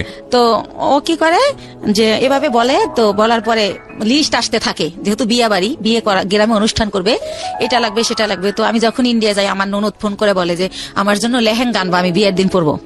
তো তার জন্য আমি অনেক সুন্দর দেখে একটা 12,000 টাকায় লেহেঙ্গা কিনে নিয়ে আসি। তারপরে যা যা বলে মোটামুটি, এবার আমার শাশুড়ি আমার লিস্ট দেয় যে আমার দাদি শাশুড়ি, আমার নানি শাশুড়ি, আমার মামা শ্বশুরের শাশুড়ি সবার জন্য কাপড় কিনতে বলে। এটা কি তাদের এলাকার নিয়ম কিনা আমি জানি না, আমাকে কিনতে বলে, তো তাও আমি কিনি। আর এর মধ্যে ভাইয়া একটা কথা বলে রাখি, হাসান আমার বাসায় যখন যায়, জি। সিএনজির যে কালারের জানেন তো ড্রেস, তো ওই কালারের একটা প্যান্ট থাকে নর্মাল, জি। আর ওই সিএনজির একটা শার্ট, এইটা পরে কিন্তু আমার বাসায় যায়। কিন্তু এর মধ্যে ওরে আমি অনেক প্যান্ট শার্ট, অনেক ঘড়ি, যা বলেন মানে সুন্দর দেখানোর জন্য যা যা প্রয়োজনীয়, কমপ্লিট স্যুট শু, মানে ওর পুরো গেট আপ টেট আপ আমি চেঞ্জ করে ফেলি। তো ওর বোন দেখে বলে আল্লাহ রে, আমার ভাবি, আমার ভাইয়ারে তো রাজপুত্র বানাই ফেলাইছে আমার ভাবি, আমার ভাইয়ারে এত সুন্দর লাগে তা আগে বুঝতাম না। এভাবে সবাই বলে। তো এইভাবে চলতে থাকে। আর আমি তো ভাইয়া কষ্ট করি ঠিক আছে, কিন্তু আমার ছেলেরা তো ওইভাবে বড় হয় নাই। তো আমি ভালো বাসায় থাকি, আমার বাসায় 2টা দারোয়ান, আমার ওরকম ফ্ল্যাটে আমি থাকি হাইফাই ভাবে। তো ফ্ল্যাটে যেহেতু যে বাসায় উনি এভাবে যাওয়ার পরে তারা তো সন্দেহ করবে যে এই পুরুষটা এর বাসায় ঢোকে কেন, আমার নেগেটিভ ভাবে নিবে। তো তাদেরকে আমি পরে বলে দেই যে ভাইয়া ওকে আমি বিয়ে করে ফেলছি, এরকম হয়। আবার আমি যখন ইন্ডিয়াও নিয়ে যাই দেখি কানাকানি করে মালিক কর্মচারীরা যে একে, কারণ আগে তো আমি যেতাম আমার সাথে তো আমার ছেলে ওরা যেত। রাজি ছিল বিষয়টা নিয়ে? হ্যাঁ রাজি ছিল, যে হাসানকে তারা বাবা হিসেবে নিতে চাচ্ছে বা এরকম? বাবা বলে না, আঙ্কেল ডাকে, কিন্তু আপনার আমার হাজবেন্ড হিসেবে বিয়ের অনুমতি দিছে। ও, আচ্ছা ঠিক আছে, ওকে। তো তো কি করে না, অনুমতি না দিলে তো আমি করতেই পারতাম না, Right, করতামই না, সত্য right, কথা যেটা, আমার right. সন্তান সবার আগে। তো তারপরে আমি দেখি ওরা কানাখোসা করে, তখন আমি ভাবি যে আমার সম্মানটা তো নষ্ট হয়ে যাবে। তো তখন আমি মালিককে ডেকে বলি যে ভাইয়া কানাখোসা করার কিছুই নাই, ও আমার কোনো বয়ফ্রেন্ড না বা কোনো অন্যরকম কিছু না। ভারতে আবার অনেক মেয়েরা কি করে ভাইয়া অন্য একটা ছেলের সাথে চলে যায়, তো এরকম একটা প্রবাদ আছে। তখন আমি বলি ভাইয়া আমি তো রিসেন্টলি বিয়ে করে ফেলছি, ও আমার হাজবেন্ড। এভাবে ইচ্ছা করে সবাইকে আমি বলে দেই। তো সবাই বলে না ভালোই হয়েছে, ছেলেটা ভালো। তো যাই হোক এভাবে চলতে থাকে। তো ডিসেম্বর মাসে আমি তো ওই অনুষ্ঠান করব না, কারণ ওই হলুদ দেবে কি করবে না করবে, আমি বাচ্চা কাচ্চার মা, আমার এটি ভালো লাগে না। তো আমি বলি যে মা আমি সব দেবো, কিন্তু আমি যাব না। তো সব কেনাকাটা করে দেই। ওর বোন জামাই আমাকে লিস্ট ধরাই দেয় যে সে হচ্ছে গরু কিনে দেবে, আর মুরগি হতে যত বাজার এই টাকাগুলো আমি দেবো। তো এই কথায় কথা আমি হাসানকে বলে ফেলি যে হচ্ছে আমি এত টাকা কই থেকে দেবো, তাহলে তো আমার ব্যবসার পুঁজি থাকবে না। তখন হাসান বলে যে তুমি দিতে পারবে না, তাদেরকে বলে দিতে, আমারে বলো কেন? তখন আমি বলি তুমি আমার হাজবেন্ড, আমার ভালো মন্দ তো তোমার দেখার দায়িত্ব, তুমি এখানে থাকো খাও আমরা একসাথে না, তো তোমাকেই তো বলবো। তখন একটা পর্যায়ে ও আমাকে বলে যে তোমার তো অনেক আছে আমি যতদূর জানি, তো এখানে কত দেওয়া লাগবে, হয়তো 50,000 বা 1 লাখ টাকা লাগবে খাওনে, এটা দিতে বা তোমার অসুবিধা কি? এই প্রথম আর থেকে আমি একটা কষ্ট পেলাম। তখন আমি একদিনকে কথায় কথায় আমি বলি যে মা আমার নিজের মায়ের আদর আমি পাইলাম না, তোমারে তো মা বলেই জানি, মাই ডাকি। সে আমার একটা অনেকভাবে হাট করে, সেই কথা বলি, মাই জানতাম এতদিন, কখন যে তুমি শাশুড়ি হয়ে গেলা বুঝতেই পারলাম না। Okay. এই কথাটা আমি বলি। বলার পরে বলে কি যে সত্য কথা বলে সবার কাছে খারাপ লাগে, সেইভাবে রেগে রেগে বলে। তখন বলে এই শোনো তুমি আমার ছেলেকে ইটালি পাঠাই দাও। মানে শাশুড়ি বলে? আমার শাশুড়ি বলে। আমার ছেলে এই বিষয়গুলো কি আপনি আপনার হাজবেন্ডের সঙ্গে শেয়ার করতেন যে আমার শাশুড়ি এগুলো বলে, হ্যাঁ, এই কথাগুলো তোমার কথা কিনা? হ্যাঁ শেয়ার করতাম। তখন হাসান শেয়ার কি করলে বলতো? সে অস্বীকার যাইতো, সে বলতো আমি বলি নাই। তো তারপরে একটা সময় আমি চিন্তা করলাম যে ঠিক আছে, আমি আমার এক বোন থাকে ইতালিতে, তো চিন্তা করলাম যাবো, ভাই ইতালি যাওয়ার অনেক খরচ, তাহলে আমার জমি বিক্রি করে দিতে হয়, তাছাড়া তো আমার টাকা নাই। তো আমি হাসানকে বললাম দেখো আমি 45,000 টাকায় জমি কিনছিলাম, রেজিস্ট্রি নিয়ে 60,000 পড়ছিল, সেই জমির দাম এখন 20 লাখ টাকা উঠে গেছে। তো এই জমি যদি এখন আবার আমি বেশি, আমার বোন কিনবে, বাইরে বেচতে দিবে না, তো আমার হয়তো 10-12 লাখ বেচতে পারবো, তাহলে তো আমার সঞ্চয় শেষ। তারপর দেখা গেল আমি কোনো কারণে যেতে পারলাম না, তাহলে তো আমার কিছুই রইলো না। তার সাথে তুমি আমি এখানে ব্যবসা করি, ভালোই তো আছি, তো ইটালি যাওয়ার দরকার কি? তখন ও বলে হ্যাঁ ঠিক আছে তাই করি, যাওয়া লাগবে না, বাদ দাও। আর বিদেশ কি ভালো নাকি? বিদেশ অনেক কষ্ট। ও বলে? হ্যাঁ, ও আমার সামনে এগুলো বলে। ওদিকে যাবার ওর মায়েরে বলে যে ওরে বলো আমাকে ইতালি পাঠিয়ে দিতে। তো এটা আমি আর বুঝি না। তো একদিন আর মাই বললে ফেলে, আমি বলি যে তোমার ছেলে তো মা যেতে চায় না। তো বলে কে বলছে আমার ছেলে যেতে চায় না? তুমি আমার ছেলেরে বুঝাও, তখন আমার ছেলে কি তোমার উপরে যাবে? সেই জন্য তোমার সান্ত্বনা দেয়। তো এভাবে রূপ খুলতে থাকলো। তারপরও চলতেছিল মোটামুটি। ঈদের 2 দিন আগে হঠাৎ করে আমার শাশুড়ি আমাকে বলতেছে যে ঈদের কেনাকাটা কি শেষ করছো? তো এর মধ্যে একটা কথা ফেলে গেছি, যেহেতু ভাইয়া ডিসেম্বরে ফেলে যায়নি ঠিক, সবাই আমি দিলাম সবকিছু। ইভেন শীত, দেশে মেহমান গেলে কই ঘুমাবে, সেজন্য আমি ইন্ডিয়া থেকে কম্বল আইনা দিলাম, ঠিক আছে, বড় বড় কম্বল। তো সবকিছুতে দিলাম। তারপরে তারা আমার কিছু দিল না, তাইলে এখন ঈদে আমি তার সব ফ্যামিলিরে কেন দিব? আর আমার কাছে অত টাকাও নাই, যেটা সত্য কথা। তো তখন আমি এবার ঈদে তাদের জন্য কোনো কেনাকাটা করি না, এই একটা কারণ। আর শ্বশুর শাশুড়িকে শুধু দেব। কিন্তু 22 রোজায় আমার শাশুড়ি আমাকে ফোন দিয়ে অনর্থক কথা শোনায়, অনেক গালাগালি করে। তখন আমি বলি মা এভাবে কথা বলতেছো কেন? তারপরে ভাইয়া ঈদের দিন সে সকালবেলা মার কাছে গেল আমার বাসা থেকে। যাওয়ার পরে সন্ধ্যাবেলা ওর বাসায় গেল, যায় বলতেছে যে আমি একটা ছেলে, আমার জীবনটাই ব্যর্থা, সিএনজি চালাইতাম তাই ভালো ছিল, একটা ঈদ গেল আমি বাবা মার কিছু দিতে পারলাম না। এবার বলতেছে সংসারের খরচ থেকে ও দিত? না, ও কই থেকে খরচ দিবে? ও জাস্ট একবার আমার সাথে ইন্ডিয়া গেছে, একবার আমার মালের সাথে ইন্ডিয়া গেছে, এই আমার কোনো টাকা দিত না।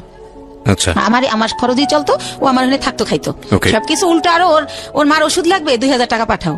ওর মা আবার বললো কি তোমার শ্বশুর একটু পর চা খায়, আমি লাকড়ির চুলা জ্বালাইতে পারি না। তারপরে আমি সিলিন্ডার গ্যাস কিনতে বললাম যে মা কত টাকা লাগবে? বললো যে 5000। তো আমি ঢাকা জিজ্ঞেস করে দেখলাম 3000, কিন্তু শাশুড়ি বললো 5000। তো আমি 5000 টাকা পাঠাই দিলাম।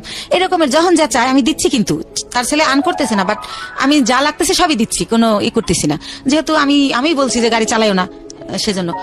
তো এভাবে চলতেছে। তো ঈদের 2 দিন পরে হাসান আমাকে বললো শোনো তোমার একটা কথা বলি, তুমি যেহেতু 5 লাখ টাকা দিতেছো না, তাহলে যতদিন আমার এই চাকরিটা না হয় ততদিন আমি তোমার বাসায় আসতে পারবো না, এটা নিয়ে তুমি কোনো ঝামেলা করবা না। তো আমি বললাম বাসা আসবা না, থাকবা কোথায়? শাহনাজের বাসায়। আমি শাহনাজের বাসায় তো 2টা রুম, একটা মায় থাকে, মুক্তা থাকে, আর একটা ওরা জামাইয়েরও থাকে, তুমি কোথায় থাকবা? তাই মার সাথেই থাকবো। তো এরপরে ভাইয়া কি হয়, রাতে থাকে না, আসে 1000 টাকা 500 টাকা চায়, দেই, আবার চলে যায়। ও ট্রেনিং এ যাইতে নাকি লাগে, লাঞ্চ করতে লাগে, ট্রেনিং করায়, কোথায় আগারগাঁও কোথায় সেটা বলে। আপনি সংসারের খরচ চাইতেন, এটা তো দায়িত্ব, মানে সংসারটাকে ভরণ পোষণ করার। কার? আপনার হাজবেন্ডের। হ্যাঁ দায়িত্ব তো, কিন্তু সেটা কিছু করতেছে না। এই যে সে বলতেছে যে জব, সিএনজি চালাতো, কিন্তু সিএনজি তার মাই আমাকে বলছে ওরে চালাতে দিও না, ঠিক আছে? তখন কি অফ ছিল সিএনজি? হ্যাঁ অফ ছিল, তখন আর চালাতো না, বসে ছিল। ওকে, ও বসে ছিল বিদেই তো আমি আবার ওর পরিবারের সবকিছু খরচ দিতাম। বুঝতে পেরেছি। তো এভাবে হচ্ছে বলতেছে, আর ওই মাঝে মাঝে যায় আর চলে আসে, চলে আসে 10-15 মিনিট 20 মিনিট এভাবে থাকে। তো হঠাৎ করে কি হলো, ও গত মাসের 26 তারিখে আমাকে স্টেট কার্ড বইলে দিল যে দেখো আমার পরিবার চাচ্ছে না তোমার সাথে সংসার করি, তো তোমার সাথে আমার আর সংসারটা করা হবে না। ও আর ওর বেকার থাকার আরেকটা কারণ ভাইয়া, যেটা হয় গত ঈদের 4-5 দিন পরে ওই মেয়েটা শানু, ও আমার থেকে টাকা নিয়ে ওই মেয়েটাকে বাজার করে দেয়, ওই মেয়েটার ঘর ভাড়া দেয়। তো ওই ব্যাপারগুলো জানতে পারি, শানুই আমাকে বলে যে আপনি আটকায় রাখলেন না, ও তো আমার কালো বাজার দিয়ে গেছে। তো এই ব্যাপারটা ওর মার সাথে আমি শেয়ার করি যে মা আমার কাছে টাকা নিয়ে যদি তোমাদের দেয় আমার দুঃখ নাই, কিন্তু ওনা শানুরে দেয়। তখন বলে যে তুমি কালকে বাসায় এসো। তো ওনাদের বাসায় যাই, তখন ওর বাবা মা ওর মাথায় কোরআন শরীফ দেয়, কোরআন শরীফ মেইলা যে তুই কোরআন শরীফ শিখা কর, শানুর বাসা আর কোনোদিন যাবি না। তখন ও এটা বলার পরে আমরা বাসায় চলে আসি। আসার পর বলে কাজটা তুমি ঠিক করলা না, এই কথাটা তুমি যদি বাবা মাকে না বলতা তারা আমার এই কোরআন শরীফ নেওয়া হইতো না। তো আল্লাহর এমন হুকুম কি করে, আমার ঈদের নতুন ড্রেস পরেই তার পরের দিনই সেই মেয়েটার বাসায় যায়। তখন ও ধরা খাই যায় যে ওখানে গেছে। তো যেদিন ধরা খায় তারপরে 2 দিন পরে ও দেখি যে প্যান্ট পরে না, দোকানে গেলে ও প্যান্ট পরে যেতে, এখন লুঙ্গি পরে যায়। তো কি হয়েছে, তো বলে যে আমার গোড়া উঠছে। এরকম পরে ভাই আস্তে আস্তে আল্লাহর কি জানি না আমি, ওটা ওর হচ্ছে পুরা ইয়াটা একদম ঘা হয়ে যায়, পছন্দ হয়ে যায় একেবারে। তো পছন্দ হয়ে যায়, এখনো ছোট বাচ্চার মতো খাটে শুয়ে থাকে সোজা হইয়া, ওই একেবারে উলঙ্গ অবস্থায়, কাপড় পরতে পারে না। আর আমি সবসময় দরজা আটকায় রাখি, আমি বেরোইলেও আটকাই দেই, আবার ঢুকলেও আটকাই দেই, এইভাবে থাকে। এইভাবে ও 3 মাস ভোগে ভাইয়া। তো এইভাবে ওরা আমি কিভাবে ডাক্তারের কাছে নেবো, তো আমি ছবি তুলে চর্ম বিশেষজ্ঞ, যৌন বিশেষজ্ঞ দেখাই মেডিসিন নেই। তো যখন একটু ভালো হয় তারপর ওরা সরাসরি নিয়ে ডক্টর দেখাই। তো এইভাবে 3 মাস ভোগে তখন। তো ওই সময় আর বাপ মা আমাকে অজুহাত দেয় যে ওই মেয়েটার কাছে কোরআন নেওয়ার পরেও গেছে, এই জন্য আল্লাহর এই পাপের শাস্তি এটা দিছে। তো তুমি যদি ওরা গাড়ি চালাইতে না দাও, ও তাহলে আর ওই মেয়েটার কাছে যাওয়ার সুযোগ পাবে না, সবসময় তোমার সাথেই থাকবে, তাই তুমি আর গাড়ি চালান বন্ধ করে দাও। তো তারা এটা বলে। তো সবকিছু মিলেই ও বেকার থাকে, এই অসুস্থতার কারণে থাকতে হয়, এভাবে থাকে। তো যাই হোক, এখন যেটা মূল ঘটনায় আসতেছি, ও কি করলো, আমার এই 1.5 বছরের মধ্যে আমি এই ফার্স্ট ওই দিন ওরে অনেক কিছু বলে ফেলি, বলার পরে ও আমাকে ফোন দিয়ে যে লাউড দিয়েছে আমি সেটা জানি না, লাউড দিয়া বলে যে হ্যাঁ কি বলবো বলো। তারপর আমি ওর মা যে যা যা যা বলছে যে ইটালি পাঠানোর লেগে চাপ দিয়েছে এই সেই, তারপরে ও কি করলো, আসলো আপনার বাসায়? ও আর আসেই নাই, এই পর্যন্ত আর আসেই নাই। ও ওই দিনকা ওর মা যখন বলার পর ও আমাকে ফোনে অনেক খারাপ, ওর মা বোন শিখাই দিয়েছে, আর ও আমাকে বাজেভাবে গালি দেয়, অনেক গালি দেয়, আমার বাবা আমার তুলে অনেক গালি দেয়, গালি টালি দিয়ে বলে যে আমি যাবো না, তোরে আর রাখবো না, তুই যা পারিস করিস। না, আমরা এই জিনিসগুলো পারিবারিক কোন্দল এগুলা নিয়ে কে কি বলেছে না বলেছে এত আচ্ছা, ডিটেইলে যাই যেতে হোক, চাই না। এখন আমি ইন্টারাপ্ট করছি আপনাকে। আচ্ছা, বলেন। সেটা হচ্ছে যে আপনি আমাকে বলেন যে আপনি ভদ্রলোককে বিয়ে করেছিলেন কত বছর হলো? এই তো 1 বছর 3 মাস। 1 বছর 3 মাস। জি। 1 বছর 3 মাসের মধ্যে আপনার সংসারে কোনো খরপোশনি দেয়নি, উল্টো আপনি ওনাকে এস্টাবলিশ করার চেষ্টা করেছেন। জি। ওকে, এখন লাস্ট পর্যায়ে কি দাঁড়িয়েছে? উনি কি আপনার সঙ্গে আছেন নাকি আপনারা সেপারেট হয়ে না, গেছেন? এই যে 28 তারিখ আমার লাস্ট কথা হয়েছে, এরপরে আর এই পর্যন্ত কোনো যোগাযোগ সে আমার সাথে করে নাই। তার মা তার সিম ভেঙে ফেলছে, এখন আমি তারে ফোনে পাই না।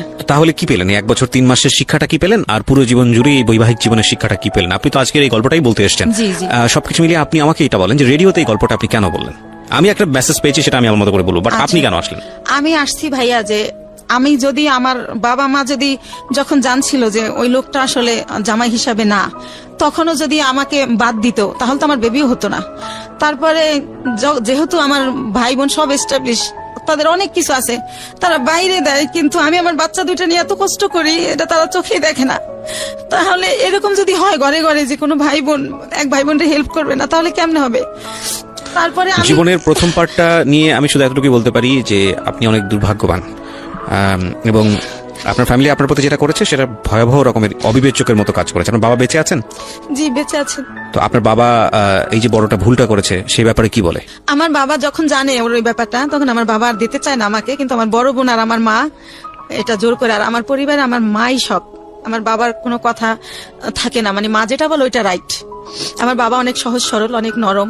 তাহলে এখানে আর আমার বাবা তো মনে করেন আজকে প্রায় 10 বছর সে কিছু করে না, রিটায়ার্ড, আচ্ছা। সে বেকার, তার তো কোনো দাম নাই। সেদিক থেকে তার ইকোনমিক সলভেন্সি যেহেতু নাই, তার কথা পাওয়ারও সেরকম Power নাই। এটা একটা মারাত্মক রকমের সমস্যা আমাদের সোসাইটিতে। অর্থের জোর সবচেয়ে বড় জোর। তো কিছুই বলার নেই আসলে। আমি আপনার মাকেও সম্মান জানাতে চাই, পরিবারের সবাইকে সম্মান জানিয়ে বলছি যে পরিবারের সদস্য যখন একজন খারাপ থাকে তখন বাকি সবারই পাশে দাঁড়ানো উচিত, এবং সেটা না দাঁড়ালে যেটা হয় যে উনি যখন পিছিয়ে পড়েন তখন পুরো পরিবারটাই আসলে পিছিয়ে পড়ে, হাজার হলেও সে আপনাদের বোন। এই জায়গা থেকে একটা বড় ভুল। আর দ্বিতীয়ত আমি মনে করি যে দ্বিতীয় ব্যাপারটা ছিল এক ধরনের ট্র্যাপে পড়া, ফাঁদে পড়া, আমি যদি ভুল না করে থাকি। আপনি কি ওনাকে এখনো আপনার লাইফে চান? আপনার যে হাজবেন্ড যিনি হাসান, তাকে কি এখনো সংসারের জীবনে চান, নাকি আলটিমেটলি এখান থেকে আপনি একটা শিক্ষা নিয়েছেন যে না, আমার সেই মানুষটাকে আর দরকার নাই? কি বলবেন? শিক্ষা নিয়েছি, কিন্তু তারপরেও চাই, কারণ ভালো তো বাসি। একটা পুরুষকে যদি ভালোবাসার ওকেই বেসেছিলাম, বা ও ভালোবাসা যদি পাই, হয়তো খাওয়ান পরন দেয় না, কিন্তু সে ভালোবাসাটা মোর কাছে পেয়েছিলাম, সে কারণে ওকে পেতে চাই, কিন্তু জানি না হয়তো পাবো না। পুরো গল্পটা আমি খুব চুপ করে শুনছিলাম, আমি ভাবছিলাম আসলে গল্পের মেসেজটা আসলে কোথায়। মেসেজ আসলে সেই অর্থে নাই আজকের এই গল্পে। তবে একটা জায়গায় যদি একটু থামার চেষ্টা করি, আমরা যদি পজিটিভলি দেখি, সেটা হলো যে ভদ্রমহিলা একটা সময় পর্যন্ত নিজে দাঁড়ানোর চেষ্টা করেছেন, যেভাবেই হোক না কেন গায়ে গতরে খেটে পরিশ্রম করে তিনি চেষ্টা করেছেন সংসারটাকে দাঁড় করানোর। সেখানে এসে একটা ভুল আমি বলবো, যে ভুলটা হচ্ছে এই বয়সে এসে প্রেমে পড়া, ভালোবাসায় পড়া, এবং সেই মানুষটাকে নিজের জীবনে এমনভাবে জায়গা দেওয়া যে, আপনি বয়স কত বলছিলেন? 35 বছরের জীবনে এসে 16 বছর বা 18 বছর মানুষের যে ভুলগুলো করে, সেই ভুলগুলো করে নিজের জীবনে একটা অনেক বড় কষ্ট পাওয়া। আমি বরং বলবো যে এই জায়গাটা একটু শক্ত হলেই বরং ভালো হতো, যে সেকেন্ড থটটা না দেয়া নিজের জীবনে। কিন্তু এটাও তো ঠিক যে তিনি তো সারা জীবন জুড়ে কারো ভালোবাসা পাননি। সে অর্থে একটা মানুষ যখন কায়া হোক ছায়া হোক যাই হোক না কেন সামনে এসে দাঁড়িয়েছে, সেই জায়গাটি থেকে তার ভুল হওয়াটা স্বাভাবিক, যে আসলে সঠিক মানুষকে সে চিনতে পেরেছে কি পারেনি। আমার মনে হয় আরেকটু সময় নেওয়া উচিত ছিল। ভালোবাসাগুলো আসলে এরকমই। তবে এটা ঠিক যে জীবনে কাউকে রিসিভ করার আগে ভালোবাসতে গিয়ে আসলে কোনো লজিক খাটে না, মন থেকে চলে আসে সেটা। এবং সেজন্যই বুড়োরা ইয়াংদের প্রেমে পড়ে, ইয়াংরা বুড়োদের প্রেমে পড়ে, যেখানে প্রেমে পড়া উচিত নাই সেখানে প্রেম চলে আসে। সেগুলো হয়তো বা খুবই ন্যাচারাল, কিন্তু এই ন্যাচারাল জিনিসটাকে জীবনে লজিস্টিক ফ্রেমে যখন মানুষ বাঁধতে চায়, মানে বিশেষ করে বিয়ের জায়গাটিতে, তখনই হলো চিন্তার বিষয়। সেই জায়গাটি আসলে শুধু ইমোশন দিয়ে চিন্তা করাটা একটা বোকামো, এবং সেই বোকামোটা যে কোনো লেভেলে জীবনের যে কোনো জায়গাতে হতে পারে। আপনার জীবনের পজিটিভ দিক হচ্ছে আপনি গায়গতরে খেটে নিজেকে এস্টাবলিশ করতে পারেন, সেটা আপনি প্রুভ করেছেন। সুতরাং আপনার উপর আমরা বিশ্বাস রাখতে পারি যে আপনি এই জায়গাটা থেকে বের হয়ে আসতে পারবেন, এবং বের হয়ে আসার মতো অবলম্বন আপনার আছে, বিশেষ করে আপনার দুটো সন্তান। সুতরাং সেদিক থেকেও আপনি অনেক বেশি প্লেসড।